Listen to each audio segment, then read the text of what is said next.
Welcome to another episode of Unclicked. We have Mike Rooftop Escamilla as co-host this episode because we have the one and only Todd, the Wildman Lyons on. Thank you for coming, Todd.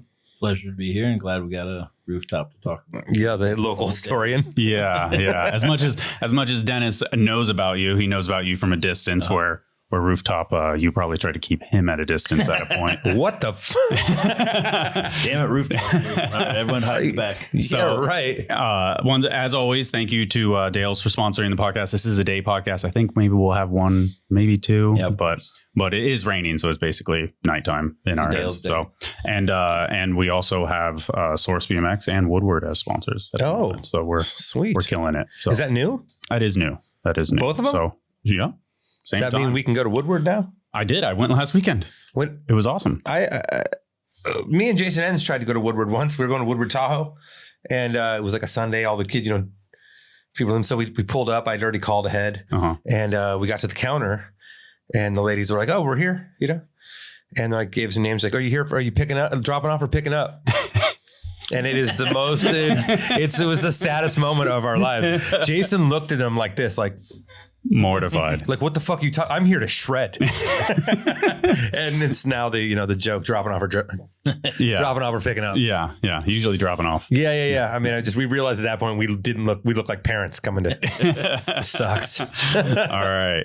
Well, where should we start? I mean, I feel like we're not doing the origin story. How'd you fall in love with BMX? That sort of stuff. But I mean, I actually, first off, you brought something for the wall. Oh, yeah. That thing. Yeah, I brought one of my old dreadlocks. I like that you still have that. I don't know why. Every time I cut them off, I just put them in a bag and keep them. So I've got that. And this one was stuck in. This was somewhere else, and I found it. I literally sent him a text at like 9:30 last night, and I was like, "Hey, can you bring something for the wall? Like memorabilia, dreadlock, anything like that?" And he showed up with a dreadlock today. And I was dying laughing. So thank you for that. That will be right next to this. Will be the organic section. This will be next to Gary's blood stick. So and then we have a number plate. Number plate is from what? Oh, this isn't super OG. This is probably 2004. So that's 20 years ago. That's 20 years ago. Yeah, that is. Well, it's not super OG. Yeah. Well, some of the guys listening to this podcast weren't alive then. That's true. So yeah. And then we have some journals here. I brought some. Yeah, I started keeping a journal, daily journal of my life in 1988. And I stopped in 2015, 27 years, every single day of my life. I went through a little bit and it is, show that camera right there because they really are packed to the brim with words, but they're like matter of fact, like rode bikes, did a backflip, saw boobs. Yeah, this is a week, Monday, Tuesday, Wednesday, Thursday, Friday, Saturday, Sunday. And every day for 27 years. That's wild. Did you ever miss a day and then catch? Oh yeah. No, I was. Okay. I did not write every night. I was always a couple of days behind, but I would just make a little jot list and and whatever. But I. So I was always a little bit behind, but they were pretty detailed sometimes. A little too detailed at once. Yeah. I got some codes in there and all kinds of fun stuff. How did that start? My mom, I think my mom told me, "Oh, you're starting to do stuff. You should write it down." And I think I just took it from there. Actually, I have a 1987 book, which is before these, and it was a much smaller. It was like a little planner, and I only wrote a few things each day. So I don't really count that. Yeah. But so I was out of the ninth grade, So then 10th grade, I started with this. So I was in high school doing this, and did it until I was, 40 something. This has to be like your most treasured possession. Yeah, and it used to be in certain way besides your kid. Yeah. No, my journal. No, definitely.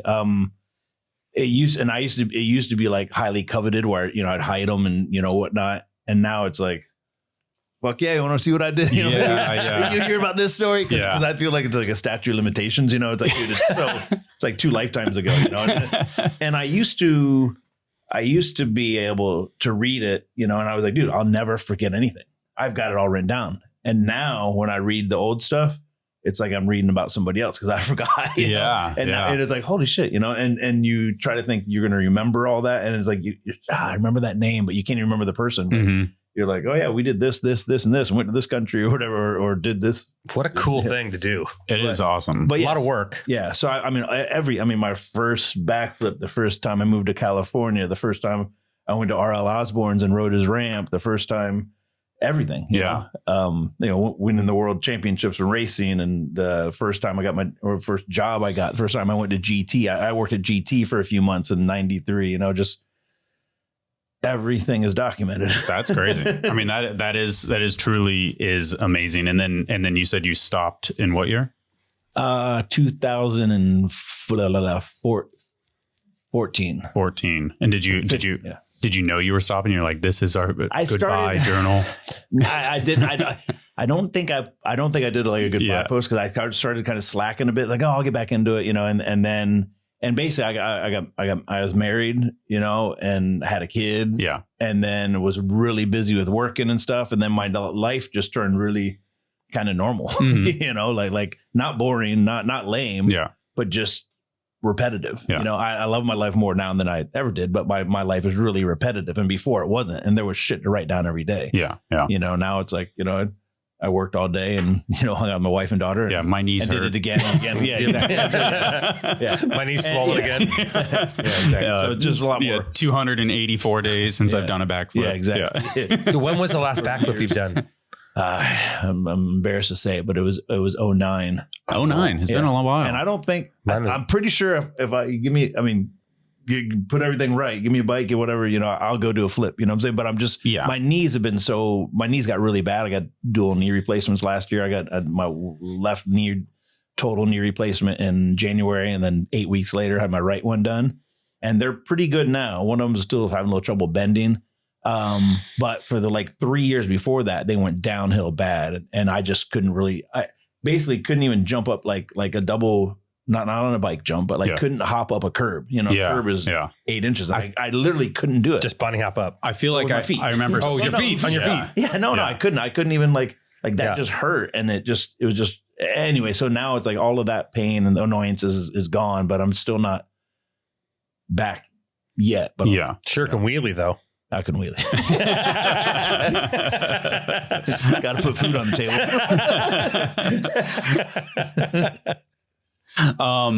I guess, I mean, I don't know. Honestly, I don't know where to start. I mean, when POW house, the first time you felt like you're pro, races, you know, the first X Games. I mean, there's so many points. We chatted a little bit on the way down. Yeah. And he, you know, just chatting to sort of get sort of timeline straight because you know,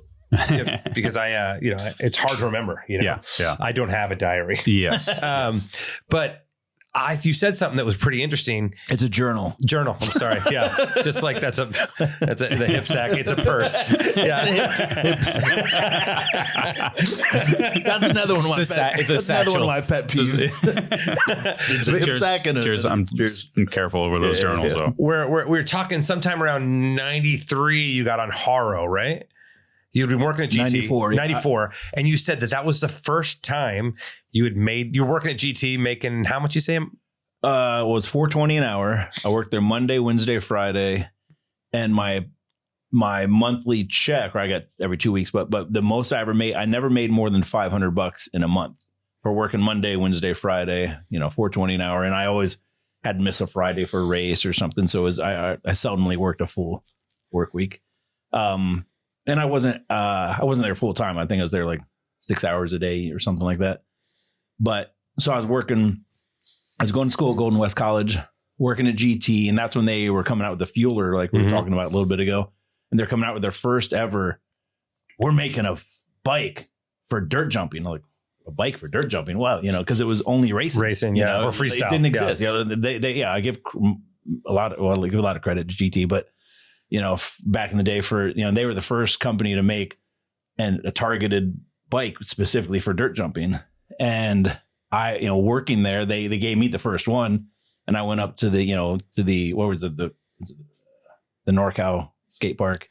Was it called the Ramrats? Might have been, but it wasn't Ramrats. No, it was this one. Wilkerson did a contest, a 2-hip contest, and one was like an indoor Park Day. And then the next day was in Navajo or something. It was an outdoor mini ramp day in Navajo.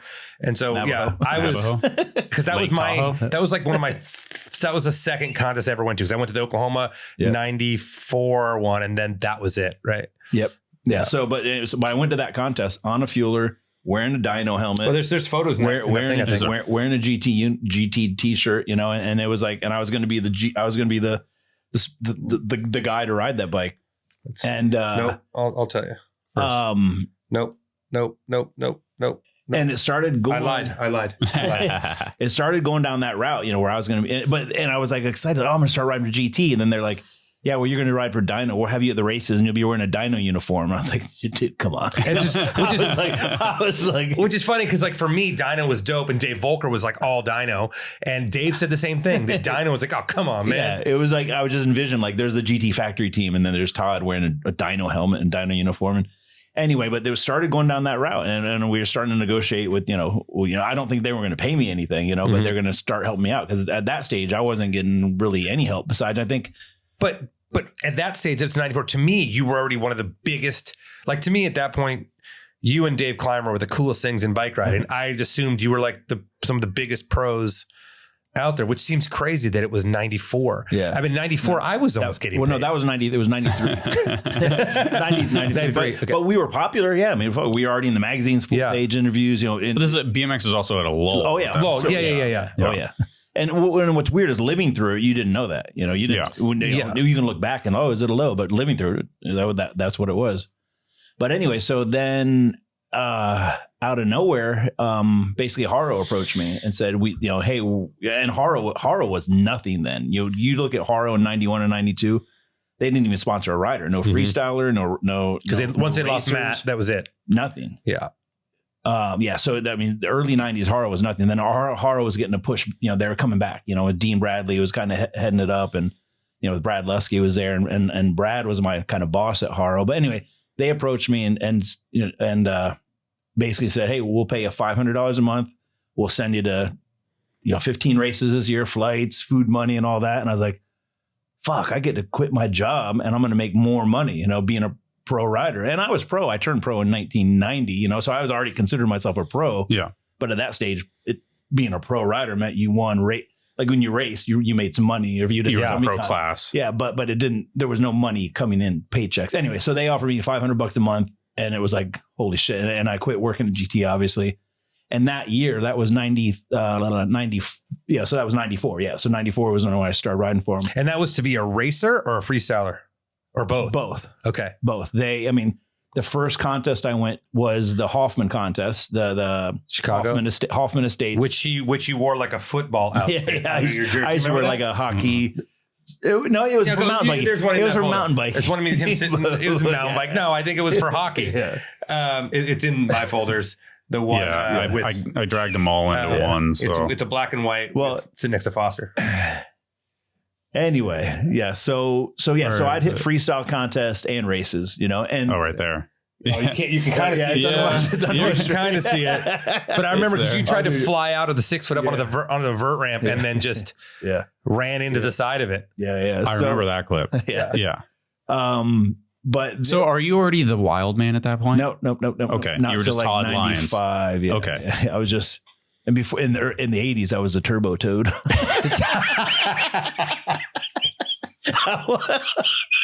I like that better.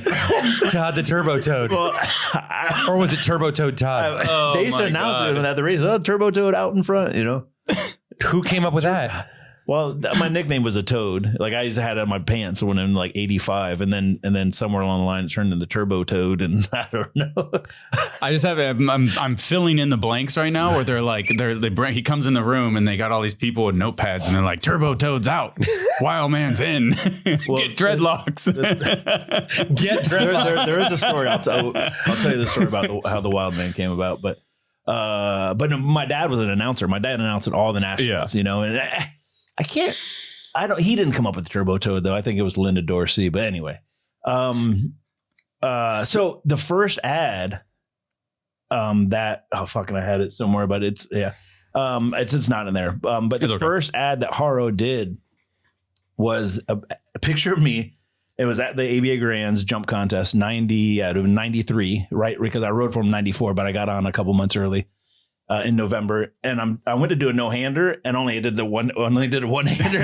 And I'm like, oh, turn and my hands off. And it says, Todd Lyons is, therefore we are. Like that was the ad, it was like they were really trying to brand me with Haro. Yeah. And this was before Mira was on Haro. So I was the Haro rider, and it was like Haro's back. And anyway, and then the next couple of years I did the whole Norba National, the mountain bike series. Like I raced downhill, dual slalom. And really? Did you do any good? No.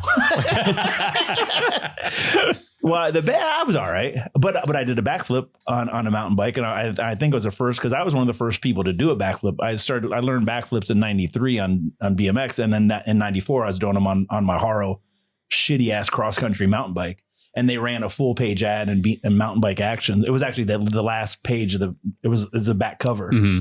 And it was a sequence of me doing a flip, and I'm pretty sure any mountain biker is the first time. And is that from Sheep Hills? Yeah, of course. That photo's in there. Is it? There. With the mattress, right? There it is. Yeah, but that's not the mountain. No, it's not. No. But that's Sheep Hills. That's like close to early days. That's 93. Close to when you learn flips, Yeah, right? Yeah. Because the mattress is still there. That's insane. It hardly looks like a lip. That's a POW jump, right? Yeah. POWs? Yeah. And you have an extra crossbar. Yeah. Those rad accessories. Amazing. So Haro, so 94 was the first year I started, that like being a pro, and they paid me $500, yes, a month. That's $6,000. And then I made about another $6,000 ish for just winnings. And I don't even think I had much of a contingency. Then the next year they paid me $1,000 a month, and then I got Arnett sunglasses as a sponsor and some other co-sponsors, so. Oh, we were teammates on Arnett. Yep. So the early days. Oh, wait. What was it? Don't just, I feel like you're breezing by the JNCO. No, we're not the JNCO yet. Oh, we're not a JNCO yet. Okay. We'll go kind of. He hasn't fully morphed. Yeah. So, anyway, I don't mind talking about money back in the money. Yeah. It's so weird when some people still won't talk about money. It's like, dude, it was so weird 20 years ago. Just tell us what you got paid. Yeah. But anyway, everyone's different. But so 94 was the first year I started making a salary as a BMXer. I moved to California at the end of 90. So I lived there 91, 92, 93. And I think from BMX riding, I actually have all this written down at home, but I made about $9,000 from BMX from 91, 92, 93. Because there's no salary coming in. Yeah. It was just, there's no contest. Zero contingency. Yeah. So it wasn't because no companies are paying you bonuses or whatever. So it was just from race winnings and maybe a jump contest at Orange Y. Which $100 or something. Yeah, exactly. Right? Yeah. And yeah. Coal Canyon. So, yeah. So, and then I made in 94, my first year on Haro, I made, all in everything, earned, made, won, whatever, $12,000. Second year I made $25,000. The third year they paid me $1,500 a month. So I went from 500 to 1,000 to 1,500. The salaries got better and better. Doubled every year. And then I got more money from whether it's Arnett, whoever. I still wasn't on JNCO. Hold your horses. I think we made $300 a month from Arnett. I think that's what it was. Sounds about right. That's crazy. You would think it'd be more. I think I made it was also 1990. Yeah, I mean, I'm just thinking it was probably 1996 or 7, right? Yeah. I don't remember, but And is this for the context for me? I didn't understand money at this point. Was that livable for you? Could you have roommates and be in the PW house? Yeah, and all that stuff? There was no. I had no choice for it to be livable. Yeah. When I moved, I graduated high school in Ohio. Had a great. Growing up in Ohio, I had zero regrets about living and growing up in Columbus, Ohio. The Midwest BMX scene was great, the family support and all that. But as soon as I graduated high school, at the end of that summer, after racing all the nationals and stuff in the Midwest, September, I was out and I moved to California and right into the POW house, right? Yep. Yeah. And had LaJuan Cunningham, we shared a room, and so POW house rent was I think $160 a person. Because there's two people in each room, and some of those in there. Yeah. And that's your room. That's your room, right? Yeah. Man, that's early. Those Public Enemy. So go back to the Public Enemy posters. I definitely brought those from Ohio. I had those in my spot in Ohio. But and then here we are. I don't know. You probably know. I don't know. But about 6 years ago, we did a collaboration on a bicycle with Public Enemy. That's great. With the Public Enemy Big Ripper, and they're my favorite freaking hip hop rap group from the 80s. That's sick. Did you show them this photo or whatever? I'm sure the label. I showed him some other ones. Yeah. I showed my Chevy Impala with the Public Enemy stuff on it. And my number plate is at Public Enemy. My helmet had a Public Enemy. This is the backyard. No, that's my backyard. Oh, okay. That's your backyard. Is that you? That's me measuring. He's see if he's tall enough to ride my yard. Now there's all right. We can go. This is why I put them in folders. Yeah. It's fine. So I mean, this is what editing is. Yeah. So. This is there's one there with everybody. There you go, and that's got like Alan Foster in there. Yeah, look at him. That's the Wall of Fame, and behind us, that's me sitting in the stripe shirt. But that's the Wall of Fame. That was the Wall of Fame. Anyone that's the POW house. Anyone that came to the house, like visited or rode the ramps or whatever. If they had a full page magazine, we'd hunt it down. We'd put it up. Kind of like I got one. Wall I was pretty hyped. Yeah, I got one, and that ended up being a full complete wall. So that's early days. That's got to be 91. And who's this? And who shot this photo? That's Ralph Byrne. He didn't really ride much, but he was buddies with all of us. Okay. That would have been maybe Carl Roth or John Kerr, maybe. No, definitely not John Kerr. Carl Roth. John Kerr. He probably didn't come there. John Kerr, he wouldn't come there. Yeah. It's funny that I started coming to the POW house probably in the 9th grade, and I remember I got suspended for lighting fireworks in school. And instead of getting in trouble, my parents were like, I don't have time for you. So they just dropped me off at the POW house and I spent the night and the week, which is crazy to I slept on that couch, which is disgusting. Yeah. But just think that like a 12, 13-year-old and go to that house and just ride your bike for the weekend. Yeah, that was a fun time. Yeah. So talking about the salary going up and then $1,500 from Haro. Phone calls. All right. Yes, he just sold another 100 bikes. Oh, that was what he does it's been going off all morning. Yeah. So going into the 4th year on Haro, they didn't offer me any pay raise. Okay. And I got 500 and 1,000 and 1,500. And Mira's on by this time, right? Oh yeah. We were, that was pretty awesome experience too. Just, being teammates with Dave Mira, going to that Hoffman contest, traveling around together, going to the South Padre Island. And one of these stories, one of these journals has when we got to South Padre Island for one of the contests, we got there and we didn't have room. So me and him actually, I slept in the trunk of the rental car and he slept in the back seat. But it's so weird to think like Dave Mira and, we did that back in the day, And did you guys Rochambeau for it or something? What? Todd just picked. I'll take the trunk. Yeah. But so going into the 3rd year, or 4th year on Haro, they didn't offer me a pay increase, and I think they said we kind of feel like you've reached your market value, and it's like, fuck. Wow, did they use those words? Or is this a new word you learned? Yeah, I don't know. That's my memory has it, but anyway, and then out of nowhere, I get a call from Magoo, saying, "Hey, Huffy's getting into BMX," and then all of a sudden, I don't know how long it took, and then all of a sudden. Or, how long the conversation went on, it wasn't that phone call original one, but next thing you know, they're offering me $2,500 a month, wow. And way more bonuses. And they've got a 40-foot trailer. They got a team manager. They're going to sponsor this TV series of the NBL BMX races. They're going to run all these dual 2-page ads in the magazines. And it was just like, fuck yeah. And I didn't even ask Haro to try to match. I was just like, I'm out, you know? So, and then that was when that was a good boom. Like I said, so the first 3 years on Haro, I made 12 grand, 24 grand, like 47 or 50 grand, so it was going good. Yeah. Yeah. And then the next year on Huffy, I made like 70 grand, then I made 90 grand, then I made 100 grand, then 93 grand. And the 5 years on Huffy that I rode, because I rode for Huffy from 97 to 2001, I made on average, and this is all in. This isn't salary. This is all in with everything. From every winning to bonus to contingency to salary.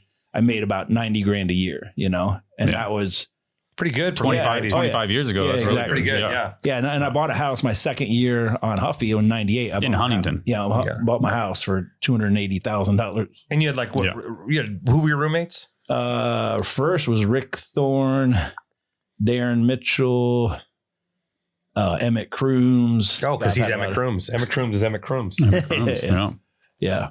I mean, you've had, and so going on that tangent, but like you've had roommates up until you probably got married. Oh yeah, definitely. I had roommates for a decade. Like when I do the math and I think about, because you had now they call it, when I went over to your house, it was Ryan Nastazio. Oh yeah, he was there. On the way down here, because we drove down together. Yeah. Rick Thorne just happened to call, and Todd said, "You still owe me for those curtains." Well, he was trying to get out of the toilet paper. He was trying to light bulbs. Thorne's like, I still ain't gonna reimburse you for those light bulbs. I used to be pretty bad at this. Miser.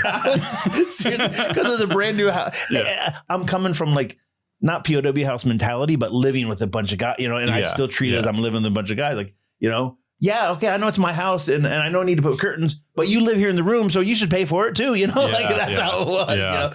And I'm a 180 so different now. Thorne was like, I ain't paying for the curtains. I don't even like the curtains. I was like, yeah, but I want them all to match from the outside. It's like, but I ain't paying for something. You can't have different curtains in the other room. And here's the bill.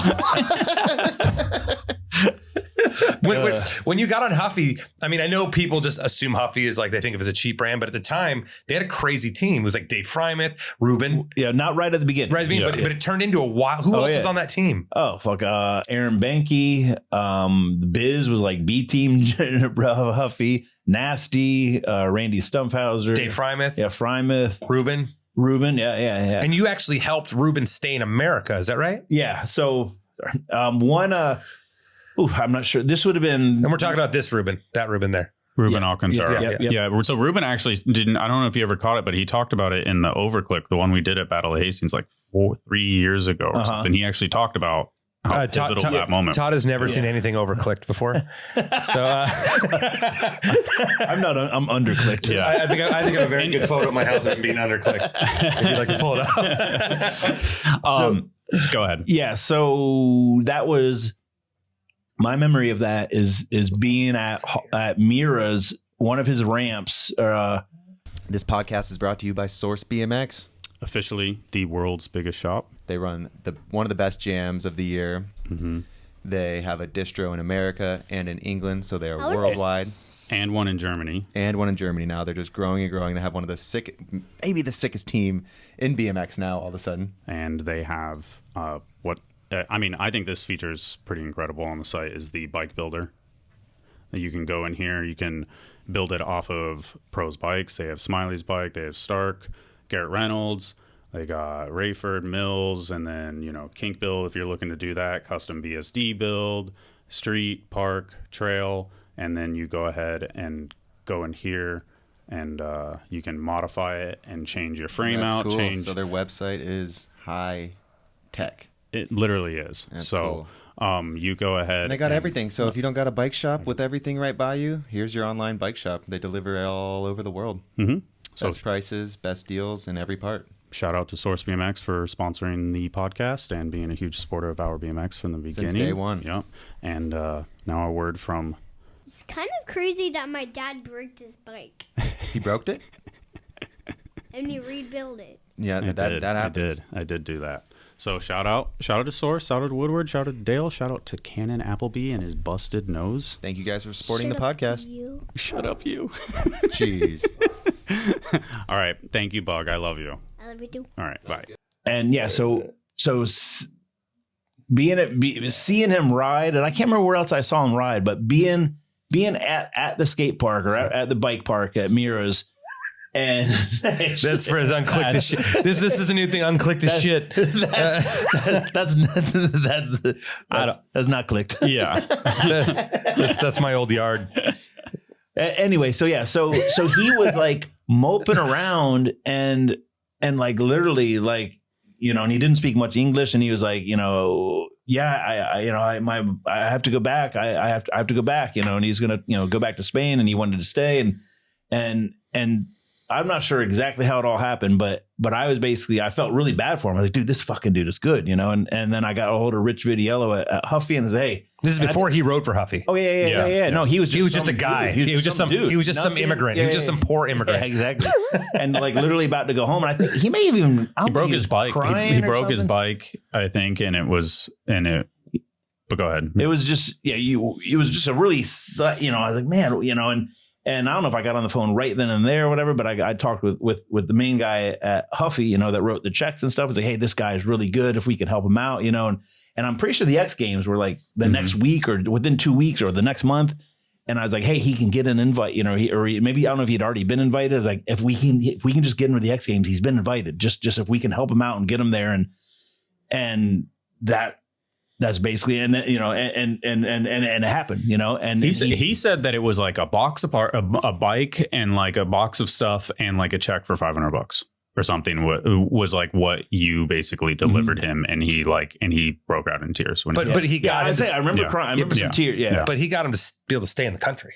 Yeah, and it was like, and it was, but yeah, I mean, dude, it was we talked with Ruben for only a short amount of time, but he talked about that and like in detail in that episode. So I'll make a note to throw the link in there. Well, the post you did today, he said he mentioned it. Yeah. You know? So I've got that bond with him that I like, you know, he became that fucking the legend. And it's because of you. No. It's because of you. A little ounce of crumble of something that what if it would have, you know, there would have been one little grain of salt. There would have been no Huffy sticker with a raccoon tail coming out of his ass. Right. That was a good one. And then there's of course yours on brand version. Oh, that's good. Yeah. That's TL2. Yeah. TL88. Yeah, there's only two there. Yeah. You got a snort out of him. That one. So where does Huffy come from? Where's the corporate backer? I think Mervyn's or Kmart. No, they're from Dayton. Dayton? Yeah. Okay. Somewhere in Dayton, somewhere around Dayton. But no, I mean Huffy, you know. But where does that entire program just sprout out of nowhere? It did. How? I don't know, but Huffy was in the early 80s. Huffy sponsored Stu Thompson. Okay. You know, they were big and they kind of drifted out. And then 20 years later. Yeah. And then you know what, right now? Well, yeah, you know, I hear you talk about it all the time. You're there again. You know, they're coming back. They're coming back. Yeah. Dude, you haven't been listening to any of the podcasts? You don't listen to this. That is one thing he said. He said he listens to every podcast. He was like, when I texted him, he's like, oh, finishing up the Nordstrom. So many people tell me they listen to everyone. Like older dudes, like, oh, I listen to everyone. Yeah, it's crazy. Yeah, it's crazy because I'm like, that is because I'm like, some of the people on, I'm like, I just don't care. Yeah. It's not that, I mean, I'm just meaning not in a bad way, but just like, there's nothing that's grabbing me to be like, I need to hear. Well, that's what he said, because he said he was listening to the Nordstrom one when I texted him. And I was like, I'm surprised you were, I'm surprised you would listen to him out of it. That's cool. I just love BMX Roof. Dude, that's sick. Yeah. That's sick. He loves him. I just love some of it. Yeah. Yeah. So Huffy, they just, well, you got to think where. This is 97. Yeah. We're 3 years into the X Games, 95, 96, or about 3 years, you know. This whole extreme thing is starting to happen, you know. So I don't know what kind of business negotiations or whatever was going on at Huffy for them to decide, okay, let's start putting money back into BMX. Yeah. But they came in strong, you know, and, you know. How long after you left were they still doing it? Only a couple years. And I didn't leave. They dropped me. Let's make that clear. Well, so let's rewind a little bit. Like, so those Huffy days, are they just like fucking raining with money? There's no cap on budget. You think of Nastazio at that time. No cap on a budget. There was never really, it was basically wherever we wanted to go. There was never any discussion about like, oh, you can't go here. You know, it was basically wherever we wanted to go, you know, and we went. And it was dude, it was, I remember because it was, when you heard Huffy, you're like, cool, Huffy's getting a team. But then all of a sudden they had damn near one of the best teams instantly. And they were running 2-page ads, like multiple 2-page ads, you know, in the magazines. They were, you know, sponsoring the NBL Road to Glory series. They were, you know, sponsoring me, Nasty. Like we just went through all the names. We had signature bikes. This is the Huffy days, right? Like Nastasio's on the Huffy. Yep. There's Emmett. There's Emmett. Yeah. We talked about Emmett more. What was that? 60? 60? What were these? 60s. 60s, yeah. 60 trails. That's me on my TL88. Look at that helmet. Yeah. Oh, that was clicked. So that's Death Ride. Death Ride. Oh, Dave, that's yeah. Death Ride. Right. We were talking about Death Ride a little bit ago. Yeah. So this stuff is all like 30-minute video of all just, I don't know if you've ever seen this, but it's like you cleaning the cleaning the bathroom and stuff like that. But it's like there's a bunch of Nastasio footage and some TJ Lavin MTV. Good. Look at him. Good research. It's too funny. So here's what's funny about the guy who filmed all this is Michael Wicken. Okay, yeah. He's our video guy for SE. Oh, okay. Like I was just in Vietnam and Japan with him. Like he's been like no way. Yeah. Oh wow. Like, okay. He's our in-house video guy. I mean, we just on a freelance basis, but he filmed all this. Oh, okay. So I met him through JNCO. This is all filmed for JNCO. Okay. And so JNCO is a whole nother animal. So So actually, ironically enough, let's talk about Rick Thorne again. Me and Thorne, we must have been when we were roommates. We went to this little club in Huntington Beach. The building's still there and it's been empty, I think, for 20 years, but right at Magnolia and Warner. And we go to this club and he introduced me to somebody and the guy works for JNCO. He's like, I work for JNCO. And I don't even know how much I knew about JNCO or whatever, because, anyway, and then we exchanged numbers and this and that. And then that was my end to JNCO. Then I ended up getting sponsored by JNCO. And I was the first BMX guy to get sponsored by JNCO. And then with just me kind of being me of, hey, what else can I do? And blah, blah, blah. I was also the team manager for JNCO. So I decided all the other riders we sponsored. Oh, you sponsored Trevor Meyer. And Lee Ramsdale, maybe? TJ so it's all your fault. Dude, JNCO put a lot of money. I know. JNCO's, are they making a comeback too? Did I see they've been back and forth kind like of, 8 times. Here's like the official commercial. Yeah. So this is the employee TLEA. Because I was like, well, Todd is the employee. I think he got one of those dreads. Oh my God. Yeah, the whole concept. Yeah, like I worked there. So that other video is all the 30 minutes of like the guy shot, basically. Yep. Jesus Christ. You said I got a brace on my hand. Are they just torturing squirrels for the song? Huntington Beach Library. This is my big gap. Whoa, to grass. Make it count. Make it count. Look how nice and clean it looks now. Oh my God. I sweated that when I saw it. I sweated that one too. Well, that was a full page, a full pull out poster. Yeah, that's right. You had the little block, right? What do you mean? I think there's a little wood block. Yeah, to make it a ramp. No, but I thought it was sick. So I thought it was cool work. when I was a kid. Troy McMurray actually helped me do a lot of work at my house when I first did stuff. But did he live there? No, but he would come over and he was helping me drywall stuff. But that was actually, so it was molding, at the floor or whatever. Okay. Because it's always got a little bit of an angle. Yeah. And I took like 3 pieces and I took tape and I wrapped and I made and if you look, like I have an up close picture of it and it's like the world's smallest ramp because it gets bigger, So and then it just fit like flush to that curb and just helped me pop up. There's no way I was going to fucking bunny hop that, No, yeah, it was cool. I thought it was. I remember that photo and being like, that was sick. Yeah. Like, so no, it wasn't awesome. The sequence was pretty awesome. Yeah. So cycling. So I guess I feel like we did. I want to talk more about JNCO, but you brought up X Games. We're kind of like 96, 97 right now. So 95 X Games was the first one, right? But but 90. You rode he rode in. You rode 95 X Games in the military base, right? Yep. Yeah. This is it. And that was that was just a dirt jumping comp for you. Yeah. Oh shit. Yep. Yeah. I fucked up my last run. If I would have pulled my last run, that's me right there. But if I'd have pulled my dogs. Dog? That's a new one. This was the Extreme Games. Extreme Games, yeah. Oh, wait, sorry. Audio. Whoa, doggy. I don't think there is audio. Full speed. And that was just into a pile of dirt. I was so hyped. Was that your biggest flip you'd ever done at that point? That big Probably, jump? Yeah. Can you just let that dog in? Yeah, I don't know what the hell is. This is a new puppy territory. Just yeah, whatever. They're fine. Yeah. Yes. Unfortunately, there's no audio. This was. So I can read. Let's read the journal. I've got this day in my journal. We'll say hello to Curtis. He just. Let's see here. The day before in practice. So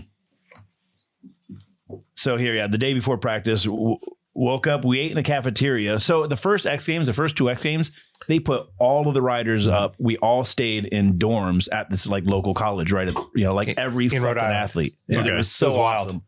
Because it was like the community, everyone's together. You had like the losers and the base rollerblade jumpers girls or whatever. and stuff. Yeah. The rollerblade. Yeah, girls. no, that's 96. Okay. I'll read that story in a second. Right, yeah, I have that noted. I have that noted down too. So, later we went to Fort Adams. The BMX, skateboarding, rollerblading, and rock climbing are all going on. We rode the street course all day. Good fun, but we don't have a street contest. Lame. So the first X Games, they had a street they had a park only for rollerbladers and skateboarders. Oh, no BMX. I never realized. Yeah, it was kind of a cool course too, if I remember right. Had like a big gap, ledge over the thing. All the ramps were painted in color. I just remember the colors, but yeah. So there's no street course. It's just dirt and vert. Later, we got to practice a bit on the jump. It's big and scary, and I put big and big. So big and scary. I'm timid. I haven't jumped in a while. So it's like I'm going to the X Games. I haven't even fucking jumped in a while. We left and got beer, drank at the college, then all blah, blah, blah. Yeah, nothing that exciting. So, here's something funny. Dave Mirror. All right. So I'll keep reading it. We left, got beer and drank at the college. Then all of us went out to some club/bar. I got kicked out at the bar for stealing beer, but then came back in. Later, Mira got in a fight, and I jumped in and got carried out with everyone else. Then out in front we got silly. We were doing some extreme pissing on the entrance of the place. we left and the cops crept up. Good times. So that's the night before the contest. So do you remember specifics? Why does Mira get in a fight? Just like being loose? I've got a lot more of these barroom scuffles. Everyone Mira gets in a fight. Really? Well, no, all of us. We would just because I don't know how it happened, but it just happened. You guys were just Yeah. So, woke up feeling. Now here's the contest day. This is the X Games dirt jump contest. Yeah. Woke up late feeling shitty, hungover. Big AKA the biggest event in the world that is coming. We didn't know. Yeah, of course. Yeah. Hung out and we went and I've got it written down. ESPN Extreme Games. Like I said, the first 2 years it was called the Extreme Games. It wasn't the X Games. I mean, it was, but it hadn't changed. We went to Fort Adams and rode the street course a bunch. So we like the street course. Walked around and stuff. There's a lot of people here. Then at 7 p.m. we started practice. At 8 p.m. the extreme jumping contest started. I qualified 4th and then got 5th overall. I won $350. First, Jay Miron. Second, Taj Mihalik. Third, Joey Garcia. Fourth, Jimmy Levan. They showed some of the contests live on TV. Cool. Some girl, Amy, dope, was in the audience and wanted to meet me. So I talked to her. After the contest, her and her friend took me back to the dorms, hung out with a bunch of people. They left. So I got Robbie Morales. He came in and he hooked up with a friend. He's stutter there. I gotta read to make sure it's. I guess I was down a bit. They had to leave at 1:30 a.m. So they dropped us off at a party. Got there and it was ending. So we stole a bunch of beer and left, and then came back and stole some bags. I got chased up a tree by security guards. Good fun night. Yes! Exclamation point. Yes. So that's the X Games night. That is amazing. Oh, it's I like chased up a tree. That was normal shit back then. It was just yeah. Anyway, so that's the first. Well, here's your last run, I think. I crashed. I looped out and crashed. I was so mad. I know this is a this is oh my God. I was gonna try. I think I was trying a no-handed one, and I just there's no audio, unfortunately. I would to this day I would have got third. I know what I got third. I wish you could I got third and I got fifth. What? Oh yeah, there's one there. His eyes are big as saucers. I remember. Yeah. I just got too weirded out. The eyes are big as saucers. I remember that quote. Yeah. I was good at crashing. Anytime I crashed, I'd always get back to my feet before I was done crashing. Yeah, after you landed on your back. That's like the third one. Your feet don't matter if you land on your back first. Like 94, 85, 80, I would. Yeah. If I'd have got another 90 something, I was so mad because I was like, man. A no-handed flip probably would have been. Yeah. Would Jimmy do a bar? Would he do a bar hop? He painted his face. Yeah, he's got that star over his eye. Yeah. Bar spin? No, he got all 90s. Yeah, he would have beat me. Yeah. Oh, so it was a run. It was an average score. Yeah. Oh. Look at all you racers. Oh. Ooh, no for the candy bar. No for the candy bar. Thrilling. He was stoked though. Look at him. Yeah. Hyped. Choke. Shout out to Lil Van. So $350. Yep. And so you guys had no idea what the X Games were. No one thought it'd be around. Matt Polkamp, do you know the racer? Racer, Matt Polkamp? yeah. He's an actor now. He's an actor, and I've worked with him sometimes. Yeah. Oh, he's an awesome dude. He's cool. He's from Ohio. Actually, him and Brian Foster, I think, got invited to this first X Games. They didn't go because it was like up against a race or something. Like it was like you just didn't know what it was. It was some weird like. I mean, I've got the actual invite. I think at home, like they mailed an invite to you. I think I have that in my photo album. But nobody really knew what it was. Yeah, like I remember that. I'm 100% sure whether it was Brian Foster. I'm pretty sure it may have been Brian or Polkamp. It was definitely a racer, and they didn't go. They got invited, didn't go. Great. And I remember going, and the X Games, used to be a 10-day deal, like because they had so many different, disciplines and stuff. Extreme apple ball. Yeah. So it used to start on like one weekend and finish the next weekend. And one of them, I think it was the next year, it worked, 2 years later, it worked out where dirt jump practice was like Monday, Tuesday, and then qualifying Thursday or something. And Monday, Tuesday, Wednesday. Anyway, I was at a BMX race, flew to the X Games, was there for 3 days, and then left and went to another BMX race. Crazy. It was just. Is that one was in San Diego? That was, that was San Diego. And that year, I was asked to be like an alternate or go into street. And I was like, oh, no, I'm going to Waterford Oaks for the race. Like I just turned it down. Turned it down. The year before 95, you got kicked out. 96. So 96. Yeah. No, but 95. 95 was the first year. Oh, no, 96. But I meant like it's still in Rhode Island. Next Rhode Island. First 2 years in Rhode Island. Why'd you get kicked out? You want to hear the story? Yeah. This is so good. It's so good. He could literally just he could read it. If you what he wrote in 1996. I would love if you could do like a dramatic reading. This was right? When you see really small, teeny letters, that means it was a good day. Okay, so at the X Games. So now we're 96. The next year, I got 5th the first year. Whole extreme thing is blowing up. It's like, now I'm getting $1,000 a month from Haro. I'm one of the. I was on TV a bunch the year before. Yeah. Did we ever figure out when you started being called Wildman? We're not there yet. Oh shit! Okay, my bad. Todd Lyons. It was still Todd Lyons. Still Todd Lyons. I'm still in Huff. Still TL. This is Haro days. Yeah. Okay. Woke up and found Mira. I don't know where we lost him. The night before. Let me go back to the night before a little bit. Oh shit! Look, I'm at the X Games Monday on June 24th. Monday I'm at the X Games, and I'm just reading Sunday. I'm at ABA Rockford. Like I literally went from a national in near Chicago. So. Blah blah blah. Yeah. So the night before, after the race, packed up and went with Losi to the airport. We flew out at 8:20 p.m. Got in. Steve Swope. So me and Mark Losi were at the national BMX national. Now we're going to the X Games. Got in and Steve Swope picked us up. We went back to the Newport, Rhode Island dorms, hung out with others, and slept so hard. So no. So you just woke up. You just woke up and wanted. Yeah. I had to find my teammate. We were teammates. Okay. You didn't lose them. Yeah. So fuck, I got kicked out my first night of the X Games. I didn't even get to practice. That's the year that Robbo got bucked over. Do you remember that? He dropped. It was. I was in that once. I remember. Yeah, he was a weird double at the bottom of the hill, and he got it was a bucked double. over. Yeah. He got bucked over. So I never even got to hit the goddamn jump. So that was a really. I remember everyone was having problems with that jump. It was weird. Yeah. So now we got audio. Let's see if we can click around here. Here, I'll Jay won that one, right? Yeah, this is a big rolling. Yeah. So, but that first double was sketchy. Well, Robbo got, I think it was his first practice run. So okay. I'm not going to see it, but at least we can see. Yeah. He gets sent. We can see that you're not there. Yeah. Dude, I'm hiding in the crowd, dude. They told me I'd get arrested if I didn't leave. Let's go. Let's hear it. Yeah. And I was like, I'm not leaving. So I fucking, all right. Woke up and found Mira. Then Mike Griffin and I used his rental car and drove 40 minutes to Providence where the dirt jumps are at. Drove around forever, had mad hassles trying to check into our dorms.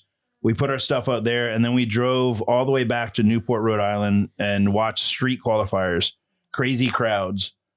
Then we hooked up with Robbie Morales, and drove back to Providence, got some beer, went to some Nike party, and I picked up and picked up free shit. Then we went back to the dorms, hung out with everyone. Some girls we met earlier. Next thing you know, the downhill rollerblade team manager lady bitches were coming up yelling at us every 5 minutes. So we're in the dorms, all the BMXers were on the 5th floor of the dorm. Yeah. They put the rollerblade team down, not just the freestyle rollerblade, but the downhill. They had downhill racing. Yeah. So these are like the athletes, they're in the floor beneath us. Their contest was the next day. They're not having we just got there. We got like 3 days of practice, so yeah. So the rollerblade team manager lady bitches were coming up yelling every 5 minutes. Then when we were going down the stairs, I was yelling, rollerblade. Statute of limitations. Yeah. I didn't say it. I just wrote it. Yeah. and the lady tried to grab me while I was running from security, and I guess I pushed her. Security tried to tackle me, and the next thing you know, the cops are there, and she's talking about pressing charges for assault. Then the ESPN bigwigs, Ron Semio and the other guy, Jack Weiner. They came at like 2 a.m. No way. And they're heavy hitters at that point. Oh yeah, they're the head dudes. So they were in that 40-minute drive. They were the other spot. Then the ESPN bigwigs came and kicked me out of the X Games. Shit. Then the Hoffman crew Matt Hoffman had to come and pick me up. Then the Hoffman crew had to come pick me up, and I had to stay at their hotel. The ESPN people want me to leave tomorrow, but I'm going to stay. Man, I really fucked up. I can't believe it. And then while I was waiting for the Hoffman guys, I was with the girl named Lacey a bit. We were hiding behind the curtains in the hotel. So they're holding me like, hey, you got to leave, whatever. Yeah. And then somehow I end up hanging out with some girl. So then the next, so the rest of the X Games, they told me, you're going to get arrested if we see you again. You need to leave town, or you're not allowed in the X Games.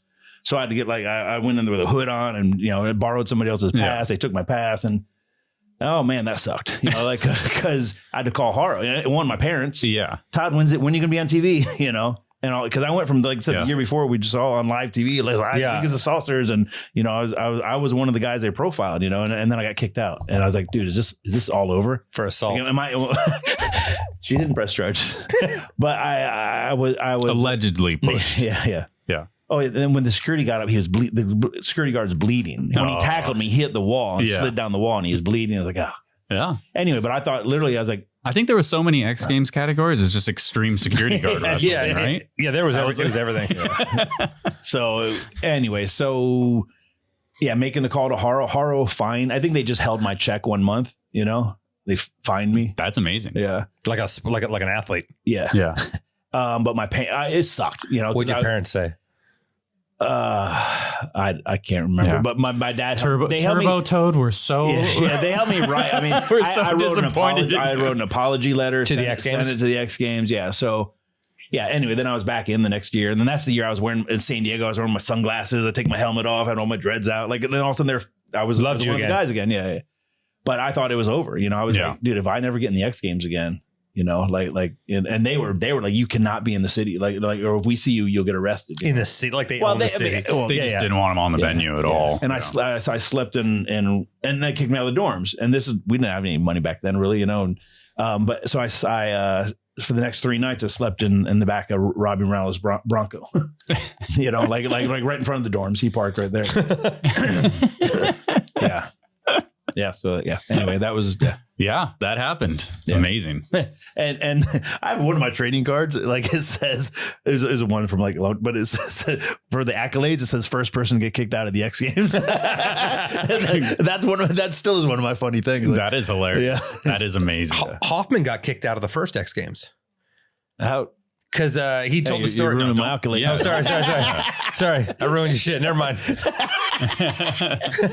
Is that true? Yeah, they got kicked off the ramp, and because the cameraman was on the ramp, and so Matt was like, "Well, I'm practicing."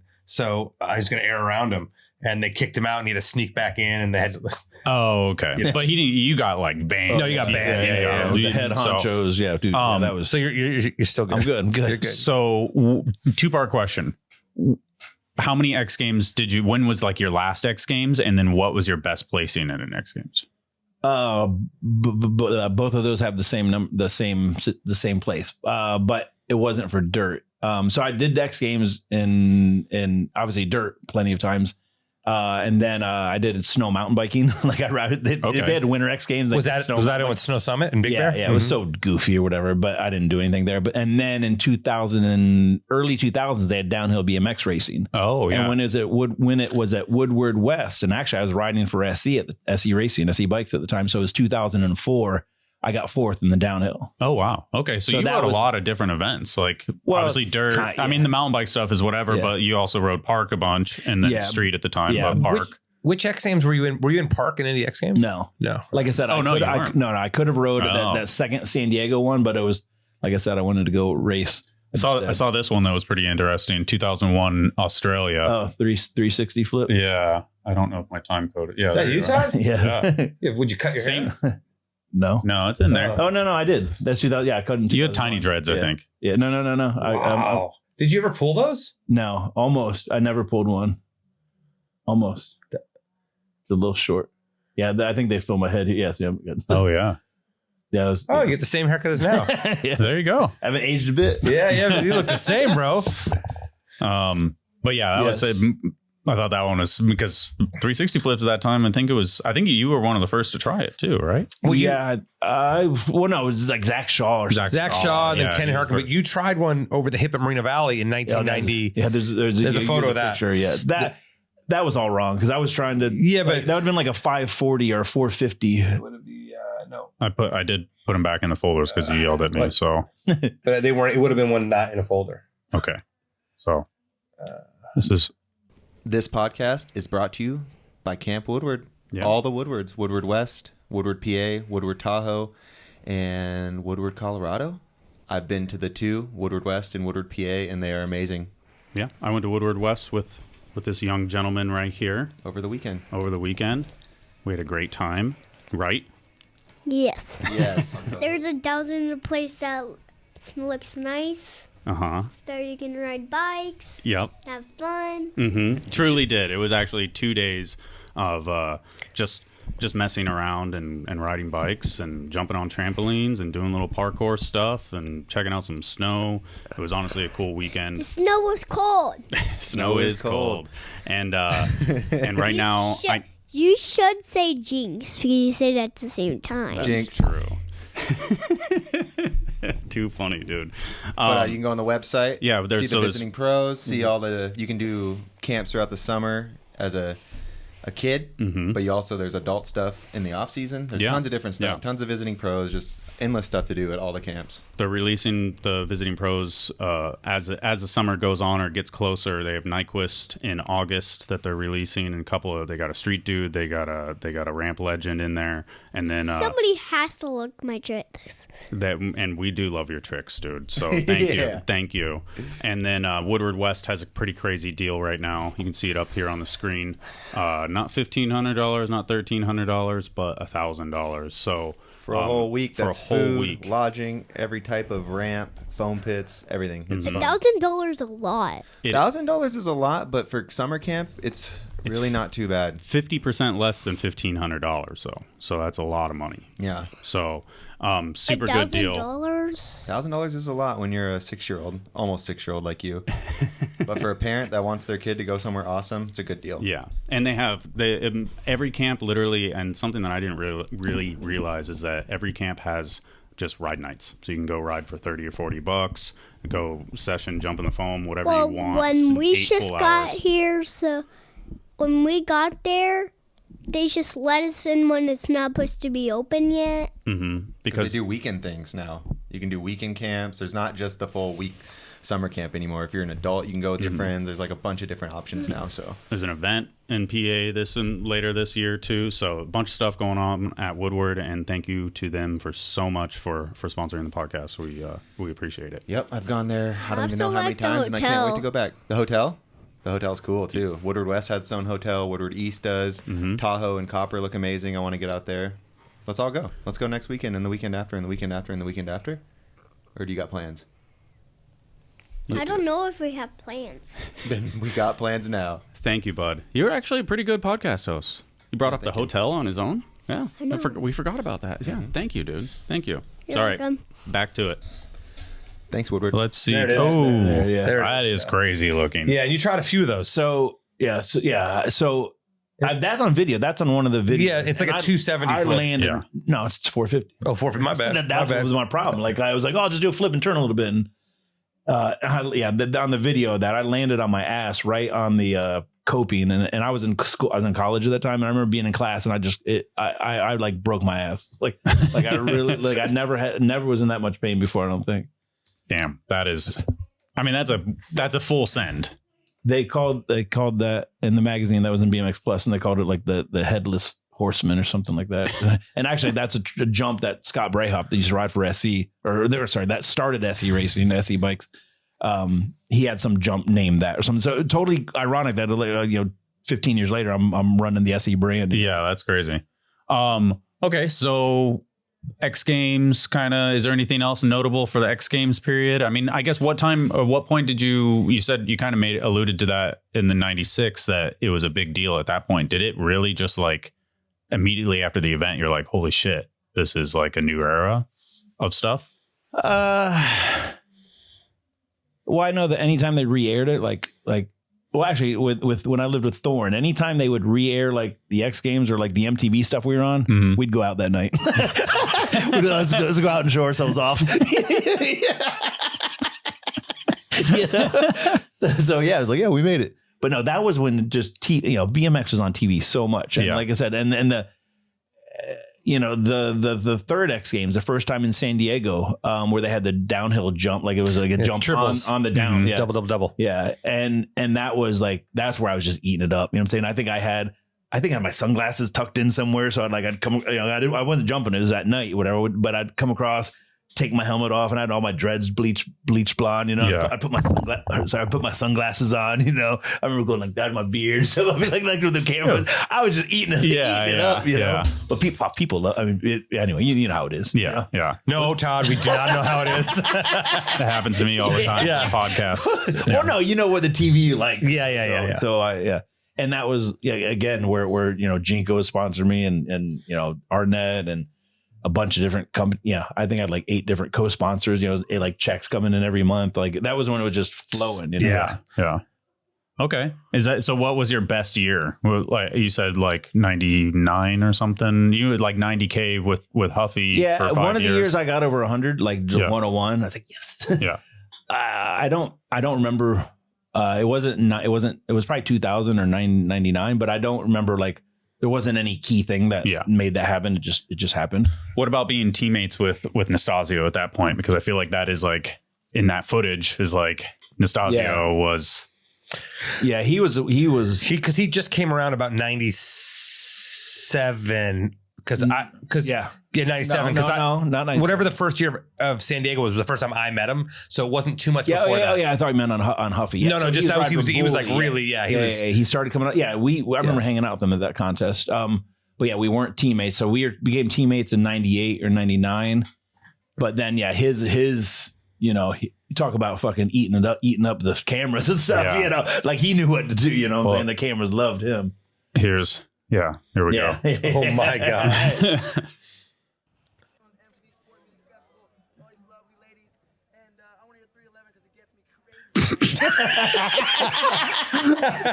Damn, I couldn't have queued that up any better, could I? I thought he was about to moon him. Yeah, that was at TJ's house.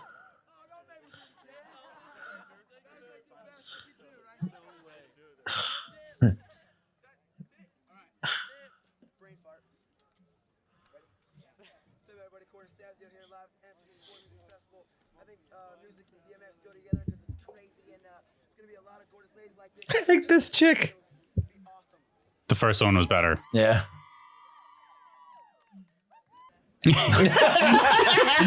Look, they got Mulligan is right behind Fuzzy. Yeah, that's the JNCO dude. Okay.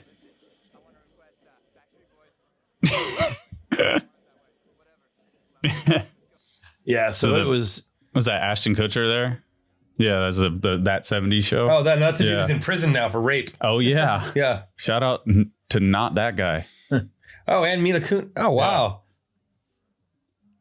So this is a MTV episode or MTV event or something? This is I wasn't here. This TJ's is at house. Oh, TJ's okay. house. Yeah, when All right. they did, I think. Oh, you know what it was? It was the MTV Sports and Music Festival. Yeah. They did it.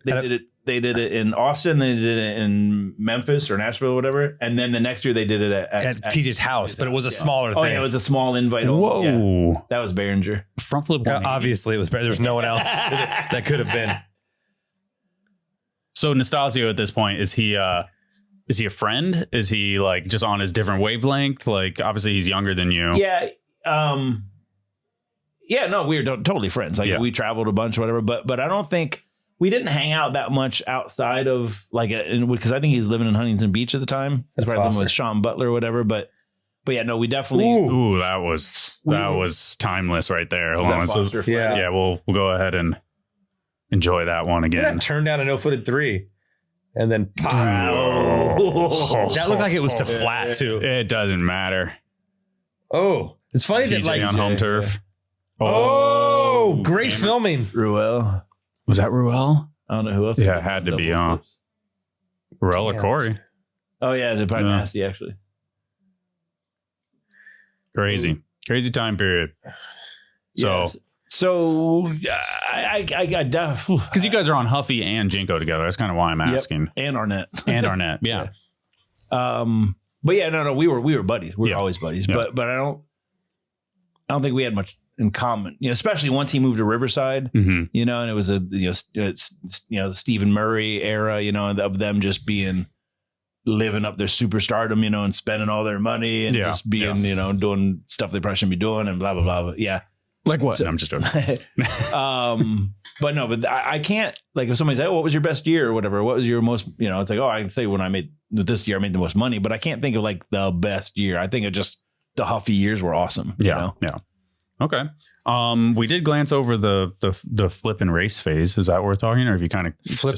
I mean, I'm just in general. I think it's interesting that the whole time we've pretty much just been talking about freestyle type stuff. Yeah. But like you said, you've always said, I'm Todd Lyons, the racer. Yeah, I'm a racer first. I race and then I dirt jump. I race and then I do some freestyle stuff, And freestyle was definitely way below. Like I literally never practiced freestyle. Just like, oh, let me go. We'd be at a freestyle contest and I'd be like, and I was just listening to Morgan Wade podcast a couple of days ago, but he's like, dude, I would just look for the biggest transfer. And that's what I would do. And I was doing that in the 90s, you know what I'm saying? Before, other guys were, and anyway, and because there wasn't many tricks I could do at all, freestyle wise. But if I could jump from this quarter to this quarter and land on the wedge over there and pop back up and do a couple of small things, and the judging then was it was wild. You could just do it. If you got the most, then you did good. Yeah. Like at the BS contest in San Diego, I got, I think in pro I got 4th, and there was BS contest. In San Diego. The one that there's a picture of me doing a hand plant over a rail. Oh yeah, that's not BS. That's ESPN. B3. Yeah, B3. Yeah. That was a color one, right? Yeah. So and I like beat Mirror and stuff. But basically that is a sick photo. Yeah, that's not South Padre. That's South Padre. Yeah. How you got my mouth guard? Because that's what we did. Yeah, because I lived it, bro. I've got my protection on. So let's actually. Back when you're going racing, so in 80, hold on, what is this right here? It's hip pads. over my. You were ready for battle. Yeah. Well, because he knew he was going to slam into that goddamn rail. Knee pads, hip pads, and I got the shoulder things underneath my jersey and elbow pad, and then an open face and a full. I mean, those are full, and a mouth guard. Those are full arm pads too. Wow, those are horror ones. They were really funny. Holy shit! They're full plastic on the outside. All right, I would just suit up and I'd be like, let's go. That was throwing me off right there, whatever that was. And you with the racing, you were like a good racer. Like you were a champion, right? In 15? Is that right? Yep. I was a world champion. Yeah. So when I started racing in 81 when I was 9 years old. And then when I was 15, the world championships are always in different countries. And in 1987, when I was 15 years old, they were in Orlando, Florida. So we went to Orlando. You could go to that one. Yeah, exactly. I wasn't going. Yeah, they were in like Chile or something the year before. Netherlands. Yeah. Or no, they were. They were 1987. 87 Worlds. Oh yeah, Is this Scott Oh right yeah, there? Scott, right? Yeah. And Lenny Batiki. I'll Yeah, get turn the I'll get the volume. volume. This is this. Rock. That's Listen, not a real voice. Listen. Even Todd Lyons. Come on, man. I'd already won the cruiser class. I'd You got already Sam won one. Reynolds in this. I'm in gate 2 on the far right. The I red see. and yellow. I see you. Yeah.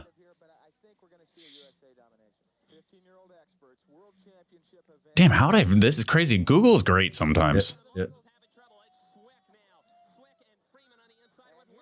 Ooh, Turbo. turbo. Turbo the Toad. Oh, Later.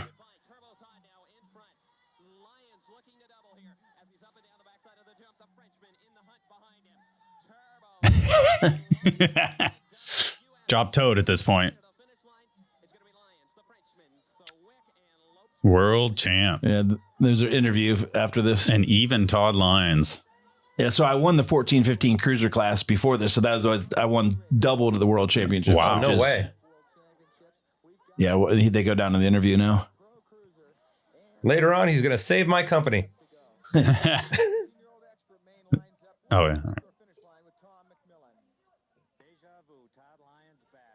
I was crying a little bit. No. You're like you're 25. Feels great. Your motos didn't go as well as your main. What happened? The motos, I just got through when I needed to, and the mains, I just put it together. I knew I had to do it. Well, congratulations. Yeah, that was that race put me on That's the map. sick. Like, That's like, sick. like that race was on ESPN, and it was on Nickelodeon. Okay. Yeah, weird, but in Europe and it got aired all around the world. Yeah. like literally, like Dale Holmes, the people that live in England, like, oh yeah, we watched that religiously. Like it went everywhere. Who was in the yellow? Robert Swick, and Robert he was Swick, he okay. was like the bat, and then Sam Erlano, like those are the two.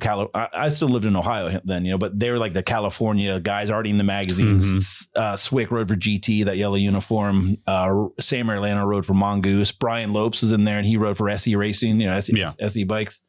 But yeah, so those are all California dudes, and I'm like the Ohio guy, and that was I hadn't even won a national that year. I mean, I'd won nationals before, but that summer that was in August, and I hadn't even won a national. So the even Todd Lyons was like, was an accurate Oh, take. Todd Lyons. Yeah, all right. All right. And then even they said, oh, you had a little trouble, because in my like my quarter semis and semis, I got fourth, like top four go transfer on. Yeah. And I was just getting fourth. And then the main, I just knew I had to do it. Feels good. Whatever I said. That's sick. That's sick. When did you? It had to be around there. You started. You must have met Moeller, right? Yeah, you're right around then. Yeah, so there's a weird story with Chris. Like I think I may have probably seen him at a couple races when he was on. You guys are tour about or the same something. age? No, he's like 2 years older than me, I think. Okay. So Christmas time, like I'm living with my parents, and this is probably 89, I think. Yeah, not this early, but 89. Chris Moeller calls, and he's somewhere like near Columbus, and he was the Christmas race is in another week or whatever, or 5 days, and he was out east, and he had no place to stay or whatever. So me and my dad, we like went and drove and picked him up, got Chris Moeller, came back to our house, and it's like it's right before Christmas, so we ended up taking him to Cleveland to go to my grandparents' house. I took Chris Moeller to throw up my family's Christmas, for like 2 nights or whatever. Then we came back, and then there was the Christmas race. Then he was back with all the PW guys and stuff. But anyway, it was one of his. That's sick. Yeah, I was just going to that comment to see what he said, and that was literally it. He said, "Shout out to shout out to TL for getting 16-year-old me out the Ohio snow and letting me spend Xmas with his family without even knowing me." Yeah, that's sick. And you never rode for S&M, right? I did actually. You did. Yeah, There's a photo in there, pictures, full yeah. jersey. So fucking fair play. Let's do it. It's a color photo. So my your folder, probably color photo. Oh, there you go. There. Boom. Yeah, that eat those words. Yeah. But you're on a what no, bike you on? It's Holmes with the colored decals. Yeah. I think it's back. Is it backwards? I thought that's a group. yeah, I thought that's a group one. The things, the photos flip. That's why it looks weird. That's why it's right for M&S. Yeah. So my the 90s. So when so right before I moved to California, like the summer ish, I get a call. Oh, and this. this is all going to tie together. Because I've already met Moeller. I already knew his fucking character. And I get a call in, I don't know, sometime in the summer of 1990, you know, and I'm getting ready to move to California. I just graduated high school. Hey, Todd, this is R.L. Osborne.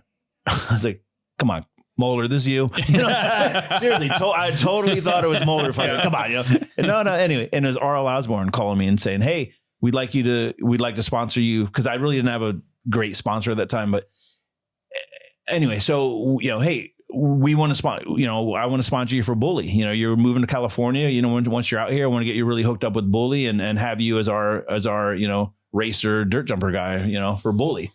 And I was like, fuck, R.L. Osborne. You know, I was like, dude, you don't get any bigger than that. You know, like, you know, his dad ran the magazine and Windy and, you know, so when I moved to California, I was riding for Bully.